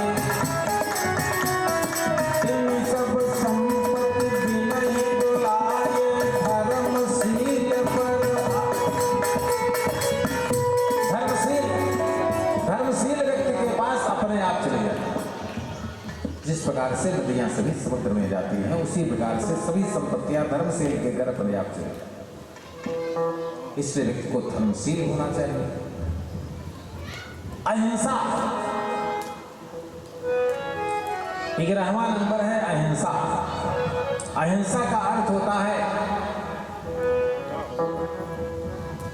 जिसके अंदर निर्दयता न हो, हिंसा हिंसा का शाब्दिक अर्थ है निर्दयता। तो निर्दयता का अर्थ होता है जैसे व्यक्ति क्रोध में आ जाता है, किसी को गाली देता है, तो यह हिंसात्मक है, अहिंसात्मक नहीं। अहिंसा क्या है कि परम धर्म शुद्धि हिंसा त्याग शांति अपैशुनम। अपैशुनम माने चुगलखोरी करना। अहिंसा सत्यम क्रोध त्याग शांति अपैशुनम अदया भूतेषु लुप्तम आर्दवम धीर चापलम। भगवान ने कहा अर्जुन तेजो क्षमाधितिर अद्रोहो नातिमानिता। किसी से बैर नहीं करता। भवन्ति संपदम देयी अभिजातस्य भारतः। ऊपर के 9 और 20 के 9। 20 के 9 क्या है? अहिंसात्मक है और झूठ कभी नहीं बोलता। अहिंसाम सत्य अक्रोध, क्रोध कभी नहीं करता। अहिंसाम सत्यम क्रोध त्याग। पूजा कर दिया लेकिन पूजा का फल नहीं मांगा। त्याग किसी का परमार्थ कर दिया लेकिन उससे ये नहीं सोचता कि ये भी हमारा कभी जस करेगा। यहाँ तो लोग कहते हैं अरे इनकर इतनी भलाई के लिए हमारे कौन की, भाई तुम इसी के लिए भलाई कर रहे थे कि तुम्हारी भी भलाई हो न? अहिंसाम सत्यम क्रोध त्याग शांति अपैशुनम। अपैशुनम माने चुगलखोरी। अभी बताए ना कि परम धर्म शुद्धि हिंसा पर निंदा समय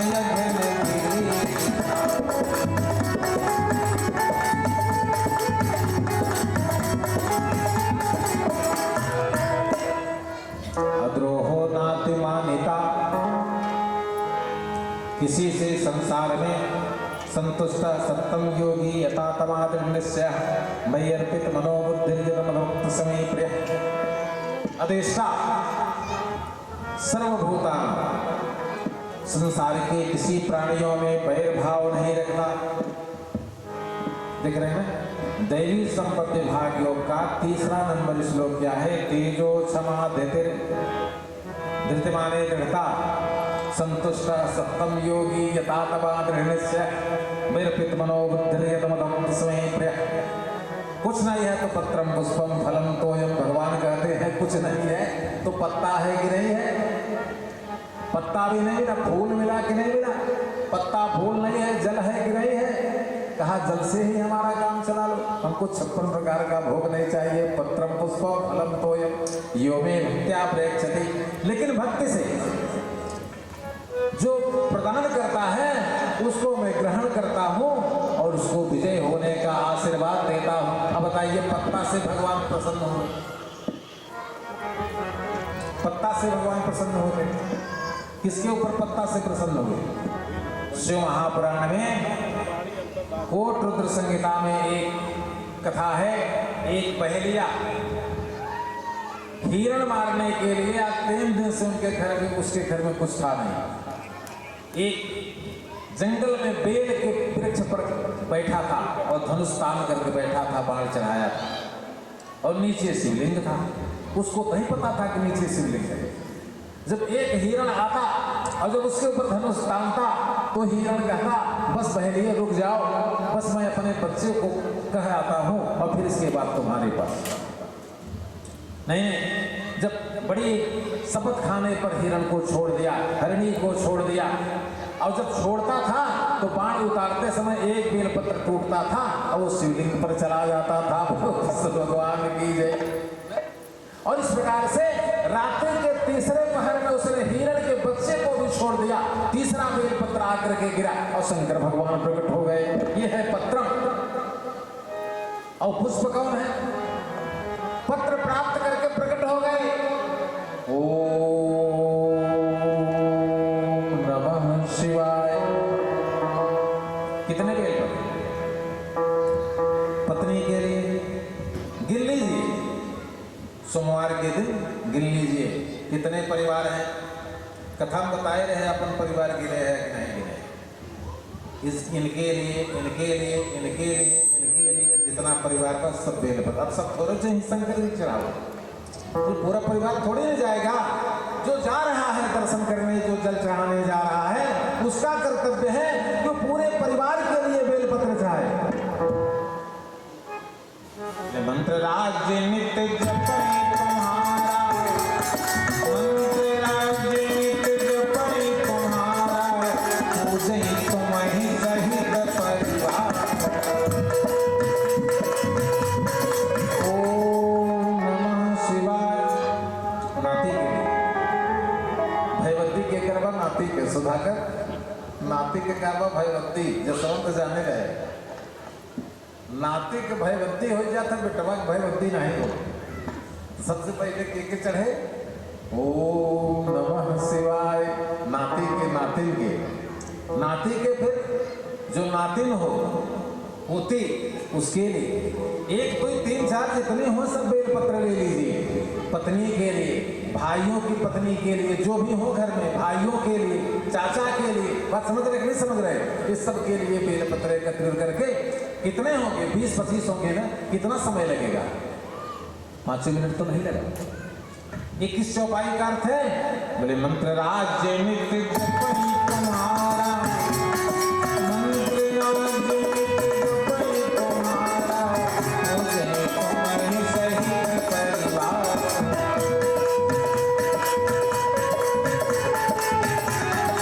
पत्रम पुष्पम, पत्ते से बहलिया को प्रकट होकर वरदान दे दिए। आगे जाकर के यही बहलिया भगवान का प्रमुख पार्षद हुआ, शंकर का शिवलोक में। पुष्प से किसके ऊपर प्रसन्न हो गए? गहरे जल में कुछ नहीं था, न लड्डू था, न कोई अन्न था, न कोई साग था। क्या मिला था? गजराज को केवल कमल का पुष्प मिला था।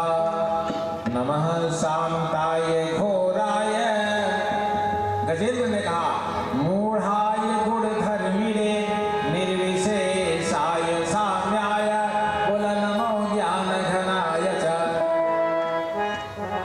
गजेंद्र के सूर में क्या था? पत्रम पुष्पम, एक को पत्ता खा करके वरदान दे दिए, एक से फूल लेकर के उसको वरदान दे दिए, 56 भोग नहीं मांगा।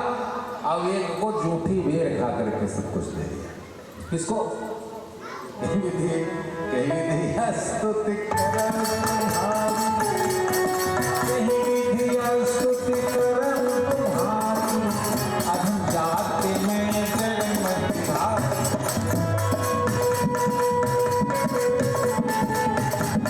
बोले अधम ते अधम, अधम ते अधम, अधम ते नारी, तेन माहु मैं माते मंद करमा।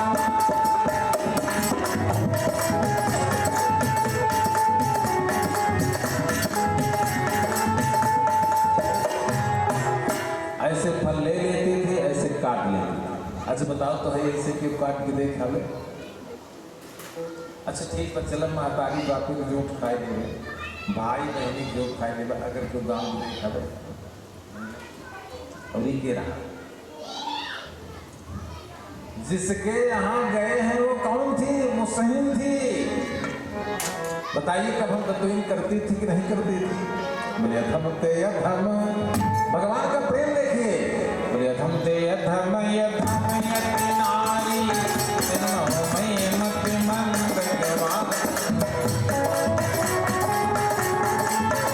भगवान ने कहा कह रघुपति सुन भामिनी बाता, कह रघुपति सुन भामिनी बाता, मान विवेक भगति करना।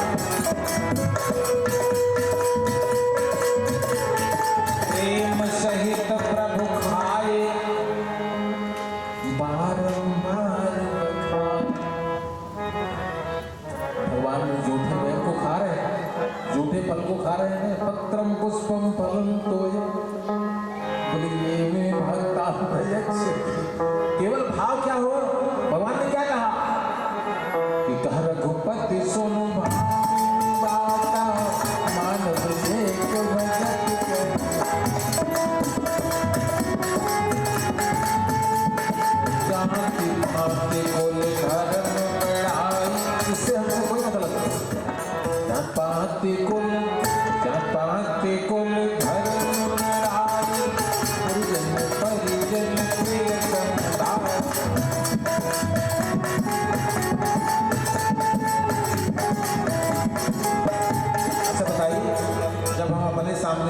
बैठते हैं और कहते हैं भगवान आओ, तो वही भोजन अगर मुसहर भी अगर कहता है भगवान आपकी चढ़ावट है, जैसे मंदिर में गया है कि नहीं गया है, वो भी लाइन में खड़ा है ना, तो क्या उसका छोड़ देंगे? नहीं छोड़ेंगे ना। इसलिए श्री राम में इसको ज्ञानी कहते हैं, श्री राम में इसीलिए ज्ञान एक अखंड सीतावर। पूरी रामायण में ज्ञानी केवल दो, तीसरा ज्ञानी नहीं है। पहला ज्ञानी कौन है? विज्ञान एक अखंड सीतावर माया बस जीवत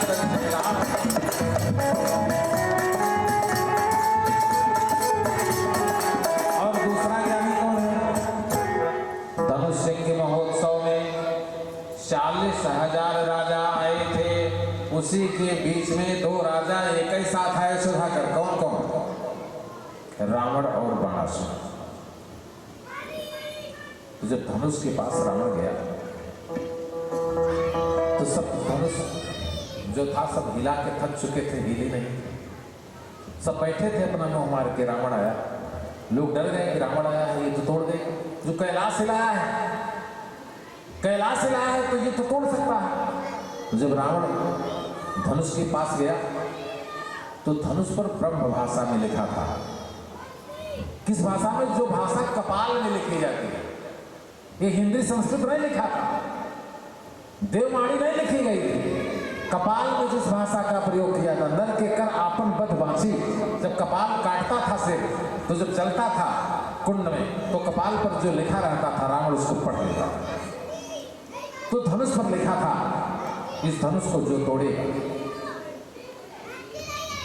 तोड़ने के तुरंत बाद उसके पिता का मरण होगा। रावण ने दूसरा देखा, इस धनुष को जो तोड़ेगा उसका 14 वर्षों के लिए वनवास होगा। इस धनुष को जो तोड़ेगा उसकी पत्नी का अपहरण होगा। रावण ने तीनों चीजों को पढ़ लिया और धनुष को प्रणाम किया। बाबा जी ने क्या लिखा कि रावण बाण छिलो नहीं जा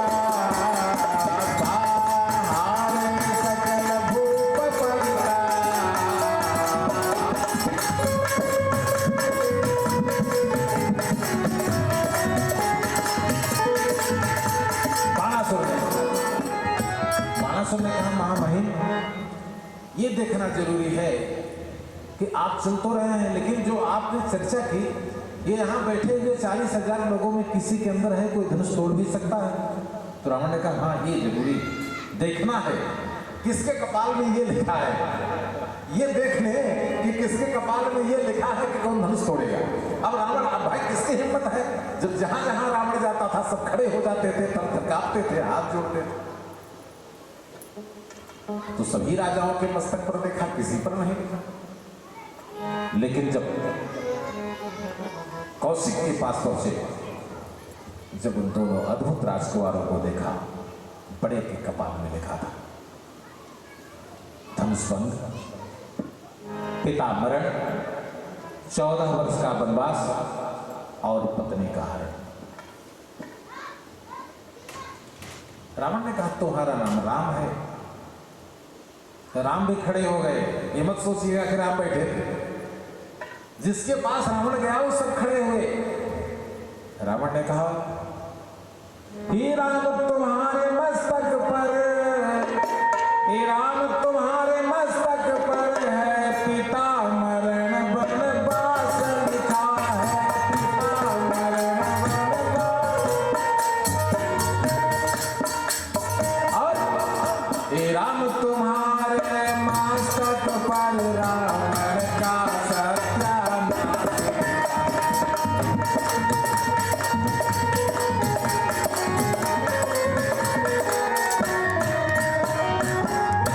रावण ने कहा यही राम इस धनुष को तोड़ेंगे। रावण इतना कहकर के वहां से निकल गया। कथा भूषण रामायण नाना पुराण निर्मागम सम्मतम यद रामायण निवेदितम क्वचित् अन्यतो। रामायण ग्रंथ केवल एक पुराण का संग्रह नहीं है। विश्व में 118 रामचरितमानस, 118 श्रुतियां और 100 से ज्यादा संहिताएं, 4 वेद और 6 शास्त्र का कन्वर्टिंग रामचरितमानस। तो रामचरितमानस में ऐसा कोई पुराण, ऐसी कोई श्रुति संहिता नहीं है जिसकी कथा नहीं। तो कथा पर हम तब जाते हैं जब उसका कोई पल्लव सामने आ जाए। तो पल्लव आया, पत्रम पुष्पम फलम तोयम योनि भक्त्या प्रेक्षते। एक को पत्ता खा करके, एक को पुष्प खा करके और एक को फल खा करके। फल खा करके क्या कर दिया कि नवधा भगति कहब तोहि पाहि, नवधा भगति कहब तोहि पाहि, सावधान सुन धर्म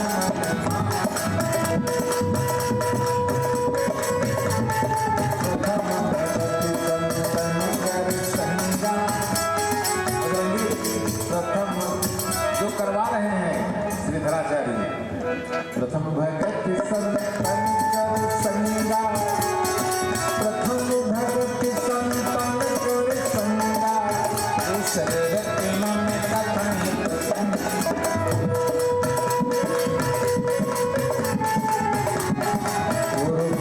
पंकज सेवा, तीसरी भगति अमान और चौथी भगत मम गुण गण, करहि कपट तज गान। अब पचवा मंत्र जाप मम ते विश्वासा, मंत्र जाप मम ते विश्वासा, आत्म भगति सुवेद प्रकाश।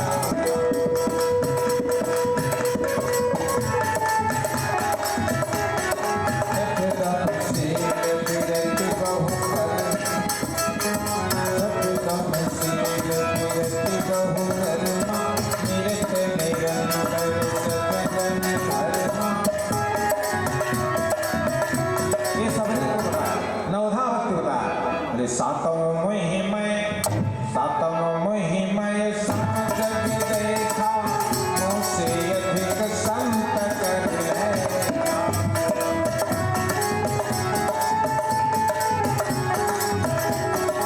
आत्मय का लाभ संतोषा, सपने हो नहीं दे नहीं पर दोषा।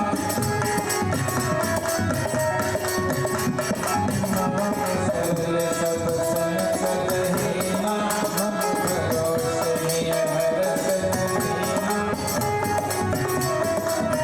और भगवान ने कहा सबरे बोले नवमः एकौ, नवमः एकौ जाप होई, नारी पुरुष सचराचर सोई।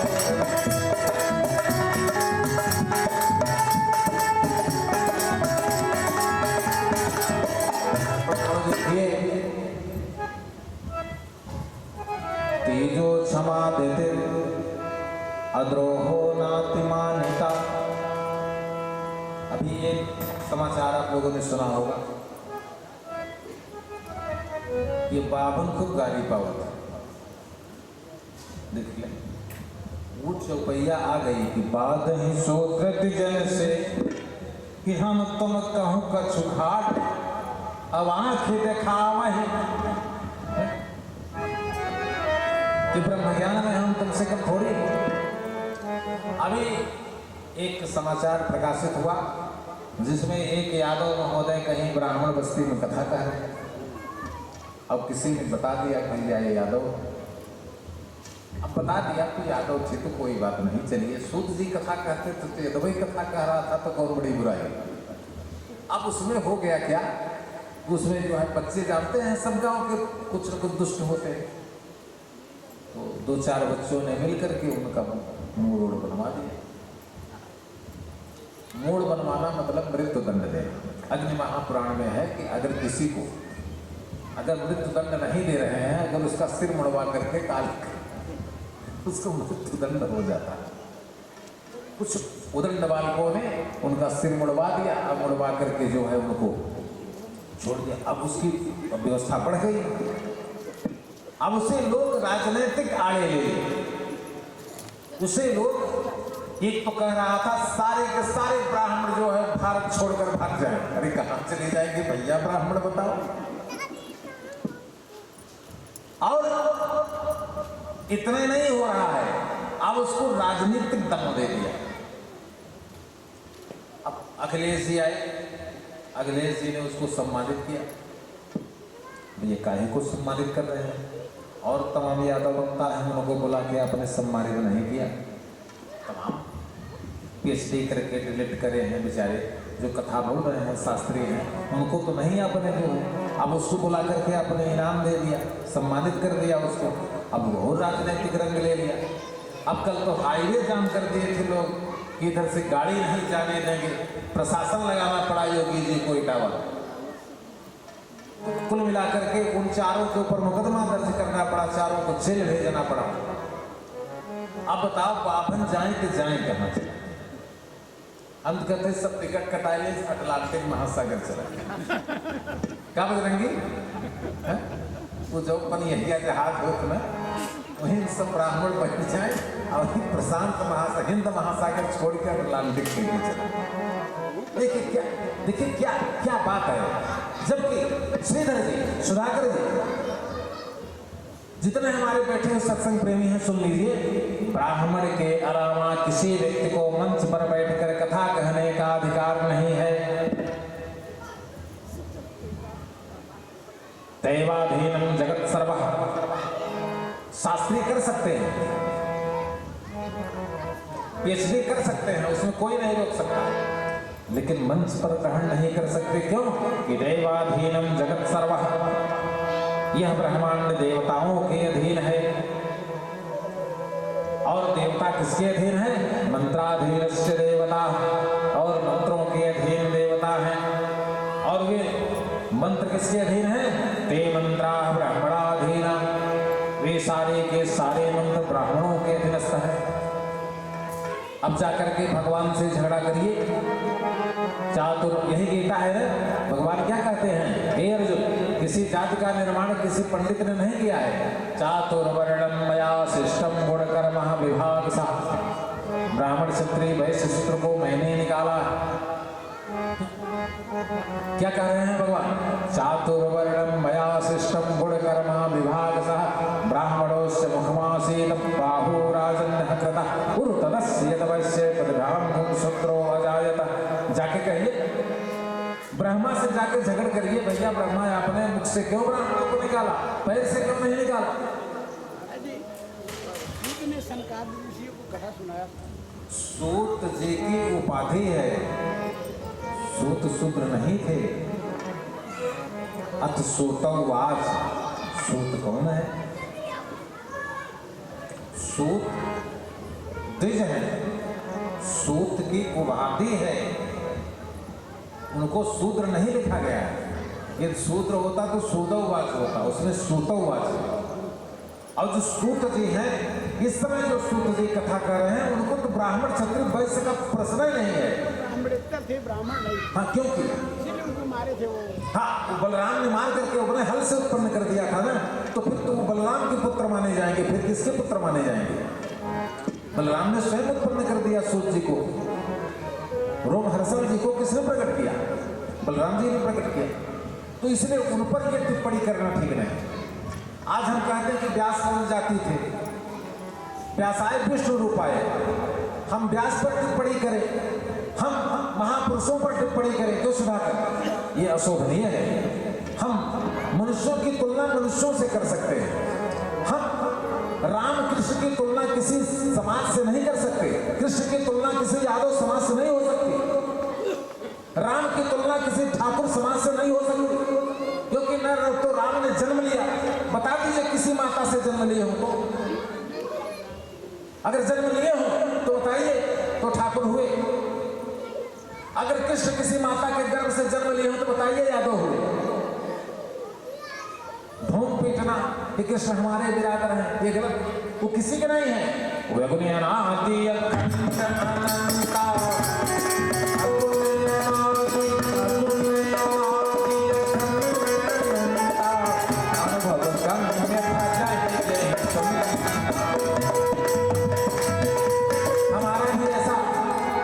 भी ऐसा कुछ हो जाए कि हम किसी माता के गर्भ से न जन्म ले तो हम भी भगवान का है।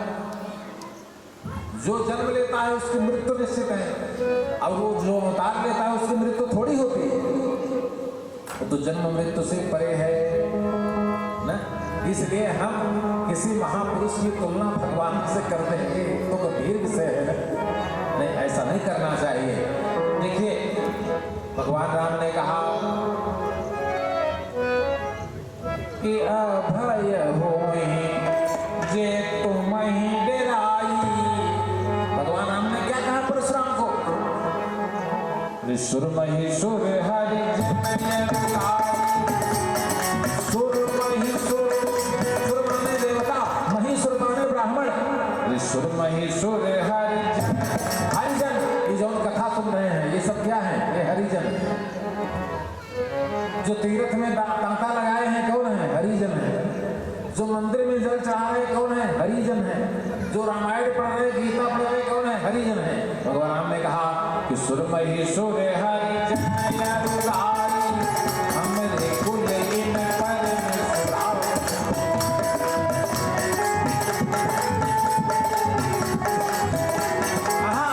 विप्रवंश कर प्रभुताई, विप्रवंश कर प्रभुताई, अभय होएंगे तुम ही डेरा। और सुधाकर और जब ज्यादा परशुराम बढ़ करके बात करने लगे यशवंत जी, तो भगवान राम ने कहा मैं किसी के वंश नहीं हूं। भगवान राम ने धनुष को जमीन पर टेका और कहा जब हम निधर हैं सत्य सुनो हम बात, अगर हम बिगड़ गए तो ब्रह्मांड में कोई शक्ति नहीं जो मुझको रोक सकती है। मैं चाहूं तो करोड़ों ब्रह्मांड को पलट सकता हूं। तब तो परशुराम थर-थर कांपने लगे। अभी तो बड़ी बढ़ करके बातें कर रहे थे ना। अब समझिए ब्राह्मणों से बढ़ करके भी कौन है? ब्रह्म। ब्रह्म ब्राह्मण की सत्ता को अपनाए वो सही बात है, लेकिन ब्राह्मण की सत्ता को छोड़ दे तो उसका कोई कुछ नहीं कर सकता।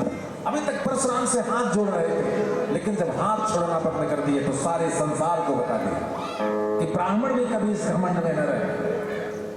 हमको किसी ठाकुर जात से जोड़ दे, हमको किसी यादव जात से जोड़ दे, हमको किसी ब्राह्मण जाति से जोड़ दे। अगर ऐसा करते हैं तो हमसे ज्यादा शत्रु कोई नहीं। क्यों कि अगर हम बिगड़ जाते हैं तो फिर परशुराम धनुष धैर्य देंगे नहीं देंगे। अब समझ लीजिए ऐसे ऐसे ऐसे ईश्वर की तुलना किसी जात से की जाए असंभव है कि नहीं है? हम तो यही कहते हैं ना कि अगर भगवान किसी माता के गर्भ से जन्म लिए हो तो उस जाति से जोड़ दीजिए। किसी जन्म अजन्मा है वो।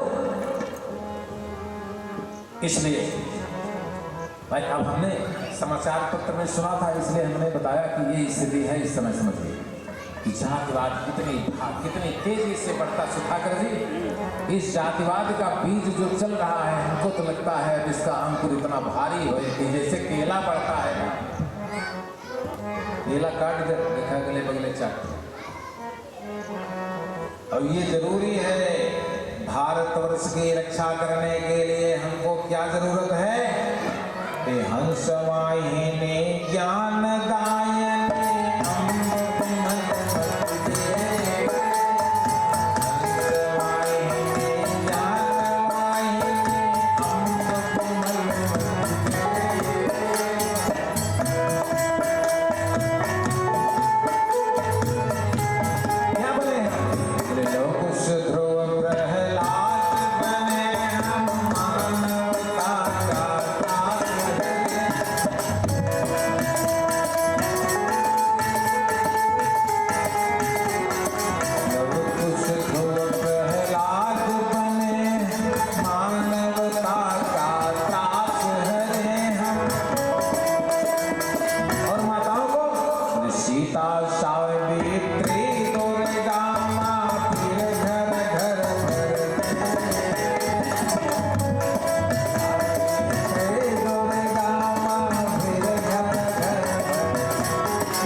अगर भारतवर्ष को भारतवर्ष बनाना है तो ये जातिवाद का बीज उखाड़ कर देखना होगा।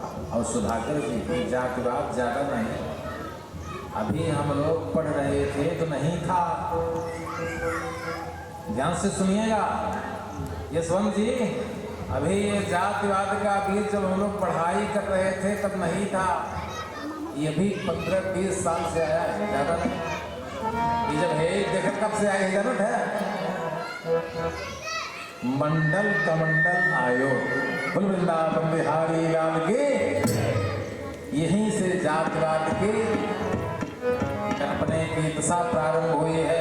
अब ऐसी कल्प गई है, ऐसी कल्प गई है, अगर इसको रोका न गया तो हमको लगता अनर्थ हो जाए।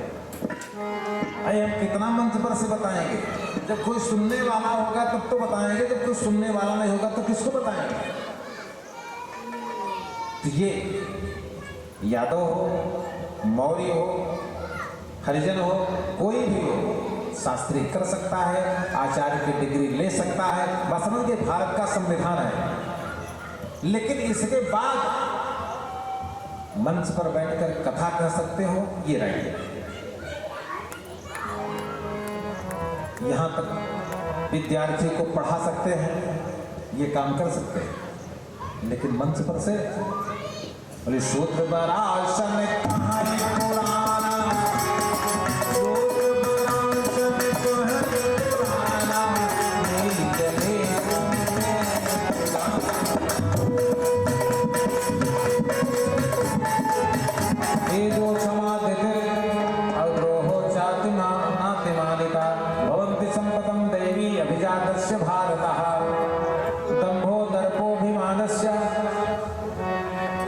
अब यही इस समय देश में फैला है कि नहीं फैला?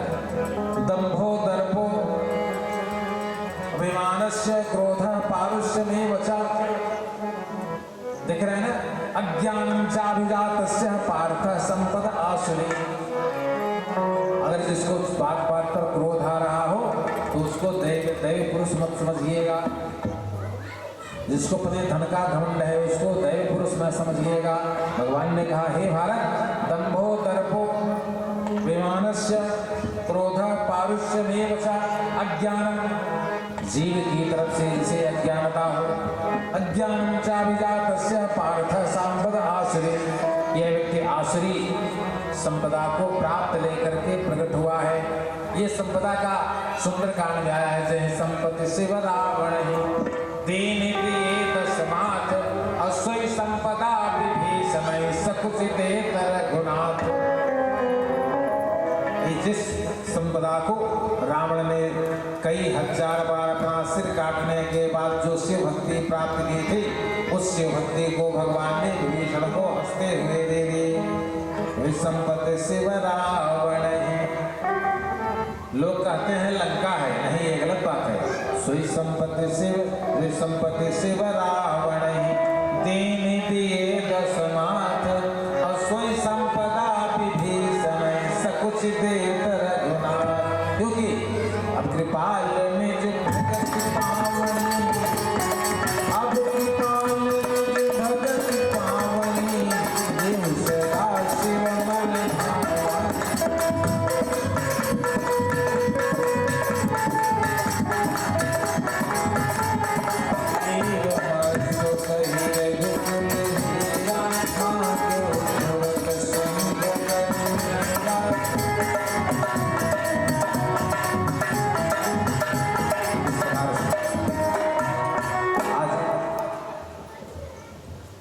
श्रीधर जी के पिताजी के, उनकी माता जी के इस पुण्य तिथि पर जो उन्होंने कथा का समागम रखा, यह बहुत ही अनिवर्णनीय है, अनिवर्चनीय है।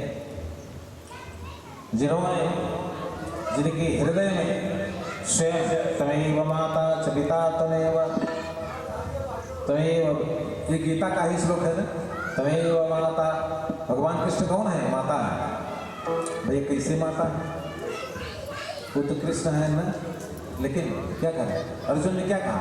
तमेव माता च पिता त्वमेव, तमेव बंधुश्च सखा त्वमेव, तमेव विद्या द्रविणं त्वमेव, तमेव सर्वं मम देव देव। ऐसे भगवान श्री साक्षात कृष्ण अमृतमयी गीता जिन्होंने आज से अरबों वर्ष पूर्व किसको सुनाया था? एवं विवस्वते योगः प्राह प्रोक्त मनीषिणः विवस्वानमनवे प्राह मनवेच्छाकवे ब्रवीत् एवं परंपरा प्राप्ति इदं राजर्षयौ विदुः। इस गीता को हमने विवस्वान सूर्य से कहा था। अब गीता का काल जोड़िए, कम से कम अरबों वर्ष पुराना। अगर भगवान ने ये कहा गीता के 4थे अध्याय में, किस गीता को मैंने विवस्वान सूर्य से कहा था, तो विवस्वान सूर्य का काल आज से 1.5 अरब वर्ष पुराना। ये गीता 1.5 अरब वर्ष पुरानी, जिन्होंने जिस गीता में उन्होंने 3 प्रकार की तपस्या का निर्णय बताया। पहला क्या है? देवद्विज गुरु प्राज्ञम भोजनम शौचमार्जवम, देवताओं की नित्य प्रति पूजा करना। और कौन पूजा? अगर कागज के फोटो पर पूजा कर रहे हैं तो जितनी देर आप पूजा कर रहे हैं उतनी देर तक ही आपके सामने ईश्वर है। जैसे ही आप पूजा बंद करेंगे वैसे ईश्वर घर से गए। इसलिए पीतल की प्रतिमा हो, चांदी की प्रतिमा हो, मिट्टी की प्रतिमा हो, समझ रहे हैं नहीं समझ रहे हैं?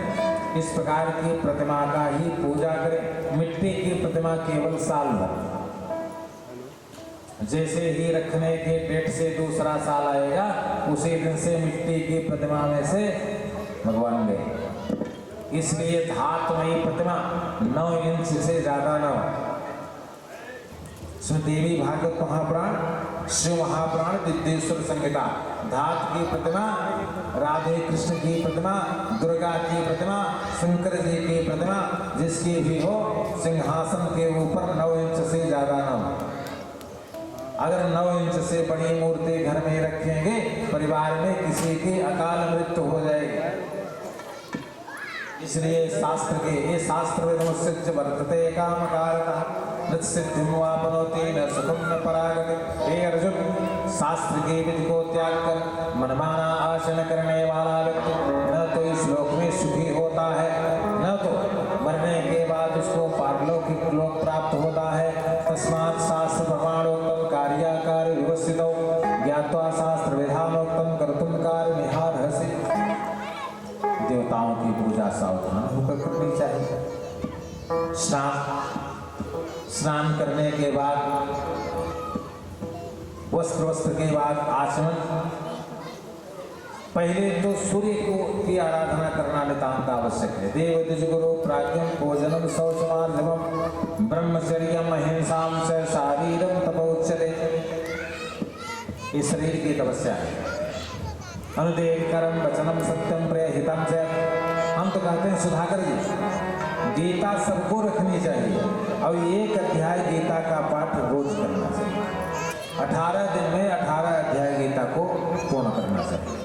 ऐसा करने से हमको सांसारिक जगत से उबरने के लिए एक सरल उपाय प्राप्त हो जाएगा। दूसरा, भौतिक जगत में रहने के लिए हमको दिव्य ज्ञान प्राप्त होगा। समाज को दिशा देने के लिए गीता जैसा शास्त्र और दूसरा शास्त्र नहीं, जिसमें अनुदेवकरम वचनम, सत्य ही बोल रहे हैं लेकिन किसी को उससे दुख प्राप्त हो तो ऐसा सत्य को हम तो कहते हैं बालू के बराबर। अगर सत्य बोलिए बजरंगी जी किसी को, तो सत्य बोल रहे हैं भैया हम झूठ नहीं बोलते, लेकिन आपके सत्य से किसी को मूर्छा आ जाए तो इसको सत्य नहीं करें। अनुदेवकरम वचनम, वाणी बोलिए लेकिन ऐसे व्यक्ति के पास सत्य मत बोल दीजिए कि गिरई हो जय सीताराम। कैसे उठाकर ऐसे सत्य सिद्ध भैया पा जाएंगे। अगर झूठ बोलने से किसी को प्राण बच जाता है भैया तो सत्यवादी मत बना। बात समझ के कि नहीं समझ गए? वचन बोले सत्यम प्रियहितम चयत, भले ही हित करने वाला हो लेकिन अगर उस सत्य से किसी का अहित होता है तो ऐसे सत्य की जरूरत नहीं है। अनुदेवकरम वचनम सत्यम प्रियहितम चयत स्वाध्यायसनम चैव। खाली समय में रामचरितमानस है, गीता है, इतिहास है, पुराण है, इनका दर्शन करना है, इनका अध्ययन करना जो मानव जीवन के लिए सुगम मार्गों का अवलोकन कराता है। अनुदेवकरम वचनम सत्यम प्रियहितम चेत् स्वाध्यायसनम चैव मुच्यते। और मनः प्रसाद, मत जाइए कहीं तीर्थ में, मत जाइए किसी को जल चढ़ाने। मनः प्रसाद सौम्यस्तम मौनम आत्मनिग्रह, लेकिन किसी से बोलना छोड़ दीजिए। मनः प्रसाद सौम्यस्तम मौनम आत्मनिग्रह, अब मौन हो जाएगा अगर खाए दिन मरे नहीं तब। पहले लेकर अभ्यास करिए कि भूख न लगे और तब मौन व्रत धारण। बस पता चला मौन व्रत धारण कर लेंगे, अब भोजन नहीं मांगेंगे तो कोई देगा, मांगने पर कोई देने वाला नहीं है, बिना मांगे कौन पहुंचाएगा बताइए। तो मनः प्रसाद सौम्यस्तम मौनम आत्मनिग्रह भाव संशुद्धियत्क्रौ तपः मानसमुच्यते। एक आज आए थे, मैं आपको बताऊं, अभी मैं बताया कि जब चलने लगे तो ग्वालियर से हमारे कुछ शिष्य वृंद आ गए थे। तो उस शिष्य ने कहा महाराज बड़ा अद्भुत चमत्कार हुआ आपकी कैसेट को सुन करके। हमने कहा क्या हुआ? कहा महाराज आपने कहा था ना कि जो नाम जपता रहता है उससे मृत्यु जो है मस्तक नवाकर चली जाती है, ऐसे मेरे साथ हुआ। कहा महाराज मैं गाड़ी चलाकर जा रहा था, तीर्थ करने कहीं जा रहा था। कहा महाराज मेरा बाईं तरफ से सीना दर्द करने लगा और बहुत जोरों से दर्द करने लगा। तो कहा महाराज वही जो आपने कहा था, मैंने सीताराम सीताराम सीताराम सीताराम। हमारी दर्द कम हुई लेकिन एकदम से नहीं खत्म हुई। फिर मैं जब डॉक्टर के पास गया, जब हमारा चेकअप हुआ तो पूरे कई नसें हमारी ब्लॉक थी। डॉक्टर ने कहा कि अद्भुत चमत्कार, तुम कैसे बच गए? वृंदावन बिहारी लाल की, समझ गए कि नहीं समझ गए? ये देख लिए। इसलिए हमने कहा था ना कि अगर जो भगवान का नाम जप रहा होगा, जपते समय किसी की मृत्यु नहीं हो सकती। यमराज वहां से वापस चले जाएंगे। कथा बैठकर सुन रहा हो, समझ गए, चाहे टीवी में कथा सुन रहा हो, चाहे मोबाइल में कथा सुन रहा हो, चाहे साक्षात कथा सुन रहा हो, ऐसे कथा सुनने वालों की मृत्यु नहीं हो सकती। क्योंकि अगर यमराज ले जाएंगे तो फिर कथा सुनते ले जाएंगे तो उनको ब्रह्मलोक ले जाना पड़ेगा, इसलिए यमराज की ड्यूटी खत्म। समझ गए कि नहीं समझ गए? कथा सुनते, कथा कहते, नाम जपते, किसी की मृत्यु हुई हो तो हाथ उठाइए। हाँ, अभ्यास हो जाएगा तो आपको गीता पढ़ते पढ़ते आपको एक चीज हो जाएगा कि मृत्यु आपकी एकादशी के दिन होगी। नंबर 2, मरने के पहले आप 1 घंटे पहले जान लेंगे कि हम जाने वाले हैं। गीता का ये रिजल्ट है कि मरने के पहले व्यक्ति 11 घंटे पहले जान लेता है कि अब हम नहीं रहेंगे। ये गीता का महत्व है, समझिए। नहीं तो स्वयं को मृत्यु को जानने वाला है संसार में कोई नहीं है, लेकिन गीता जो नित्य पाठ करता है, धर्म क्षेत्रे करो क्षेत्रे समयेता योत्सव मामका पांडवस्यैव प्रत्यक्ष किं संजय। क्योंकि भोगेश्वरी प्रसक्ता गीता अध्याय 2 श्लोक संख्या 44 भगवान ने कहा लेकिन इससे बचे रहिए। किससे? भोगेश्वरी प्रसक्ता नाम तयो प्रहिच्येत्सा व्यवसायात्मिका बुद्धि समाधौ न विधीयते। बोले अधिक सुख संपत्ति को ग्रहण करने के चक्कर में मत पड़े, रहे सब उसका आनंद लेते रहिए, लेकिन ये नहीं कि गर्मी लग रही है तो तुरंत सोचे कि पंखा चल जाए कि ज्यादा बढ़िया। श्रीधर जी नहीं, कुछ गर्मियों सहज, कुछ शरीर से पसीने निकले तो पता चले है कि गर्मी का होता। अगर गर्मी पता ही नहीं पड़ता तो गर्मी जनबे का गर्मी का है। अरे कितने लोग यशवंत जी देखे ना, वहां गए थे आप बद्रीनारायण में, कितने लोग धाम करने नहीं, कितने लोग गर्मी छोड़ के सर्दी में गए नहीं। आप बताइए वहां धाम में जो गए हैं, जो युवक जो 18 वर्ष के युवक वहां दौड़ रहे हैं, वो किसके लिए गए? इसी के लिए गए हैं ना श्रीधर जी, कि इधर उत्तर भारत में ज्यादा गर्मी पड़ रही है इसलिए उधर चले गए, हरिद्वार चले गए, बद्रीनारायण चले गए, केदारनाथ चले गए जहां बर्फ पड़ रही है। अब यहाँ उनको ये सीओ काम नहीं कर रही है। नहीं, बोले तपजे व्याकुल होई, तपजे व्याकुल होई, सोई परवर सुख जानै सो।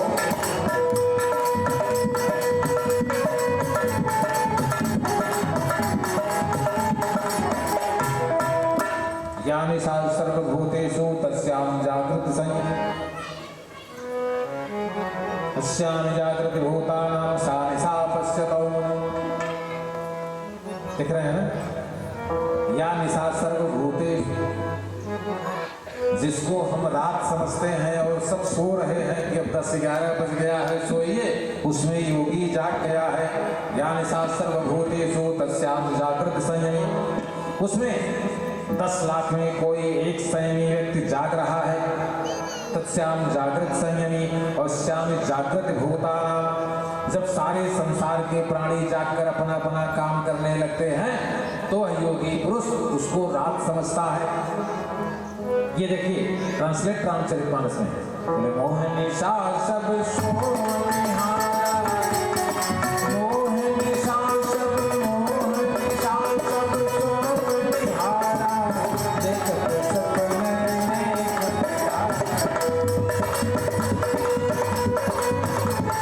ये जग राम रागे योगी, जग राम। अरे हम आपको बताएं, आपकी कथा की बात जसवंत सिंह के यहाँ गए थे बजरंगी कथा करने। ये भैया इनकर बताइए, हम कथा आपके फिर से भेंट ना भई ना ऐसे बताई देता। हमारी आदत है, हम आपके यहाँ भी तो भी 1 बजे तक नहीं सोते थे ना। अब जसवंत जी अंदर बाहर 1 बजे से 2 बजे तक। अब ये जब 5 बजे उठने का समय हुआ तो 4 ही बजे वो खड़ा है। हम इस चक्कर में थे कि ये सरकार कब सोते हैं और कब जाते हैं। तो हमने इनको सोते नहीं देखा पूरे समय। ये फिर 4 बजे हमारा दरवाजा खटखटा देते थे, महाराज पानी गर्म हो गया। तो जब 1-1.5 बजे हमारे पास से गए तो कितनी देर सोए। तो नरसहस्त्रमः सुनहु पुरारी, भाई भोर से गाय है कि नहीं, तो प्रभाव है कि नहीं है। बोले नरसहस्त्रमः सुनहु पुरारी,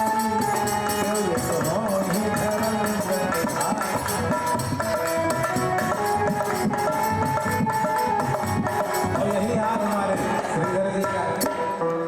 4 बजे से राधे राधे श्री राधे राधे राधे स्वयं ये भी और इनकी पत्नी, वही हाल पुत्र भी। तो 12-12:30 बजे 1 बजे सोने गए, और फिर 4 बजे भोर से श्री राधे यही है। मनुष्याणां सहस्रेषु कश्चित् तत्सिद्धये, 1000 मनुष्यों में एक व्यक्ति मनसा वाचा कर्मणा मेरी आराधना करता है। मनुष्याणां सहस्रेषु कश्चित् तत्सिद्धये यत्ताम् अप्सिद्धानां कश्चित् मा वेत्ति तत्त्वतः। और उन 1000 रात दिन जागने वालों में, रात दिन भजन करने वालों में एक व्यक्ति ऐसा होगा 1000 में जो मुझको तत्व से जान लेता है। जब तत्व से जान लेता है तो विश्राम करेगा। क्या करेगा? निज के जामिनी जागहि जोगी, यही जग जामिनी जागहि जोगी, परमार्थ ये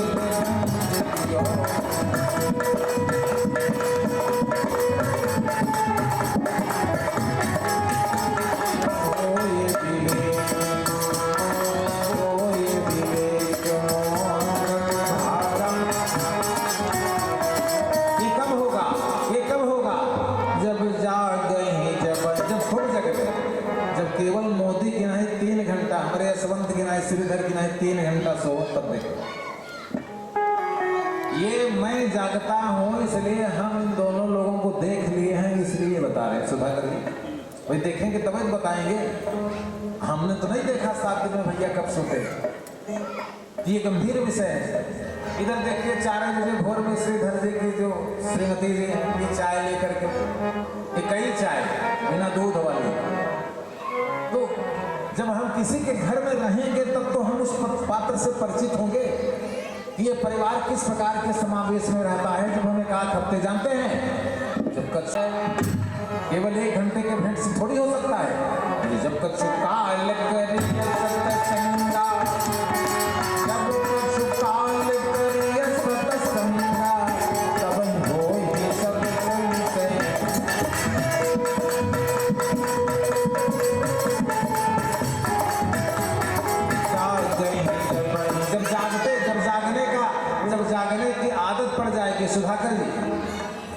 जब बराबर जागने की आदत पड़ जाएगी जाना, तब ये कहो अस्पताल मत जाए। डॉक्टर से मत कहे कि हम 18 घंटा जागी, तब कहे राम जल्दी चेक कराओ, नहीं गया। अगर डॉक्टर ने बताया है कि हम 8 घंटा 6 घंटा नहीं सोई, तो फिर चलन लगावा 2-4 लाख, तो नींद की गोली दे लगी है, बताओ। नहीं, अब अगर हम लोग चर्चा करें भैया 3 घंटा 2 घंटा सोते हैं, कहें कि मानसिक रोगी है, नहीं, आप मानसिक रोग माने जाते हैं। बोले यही को रोग कर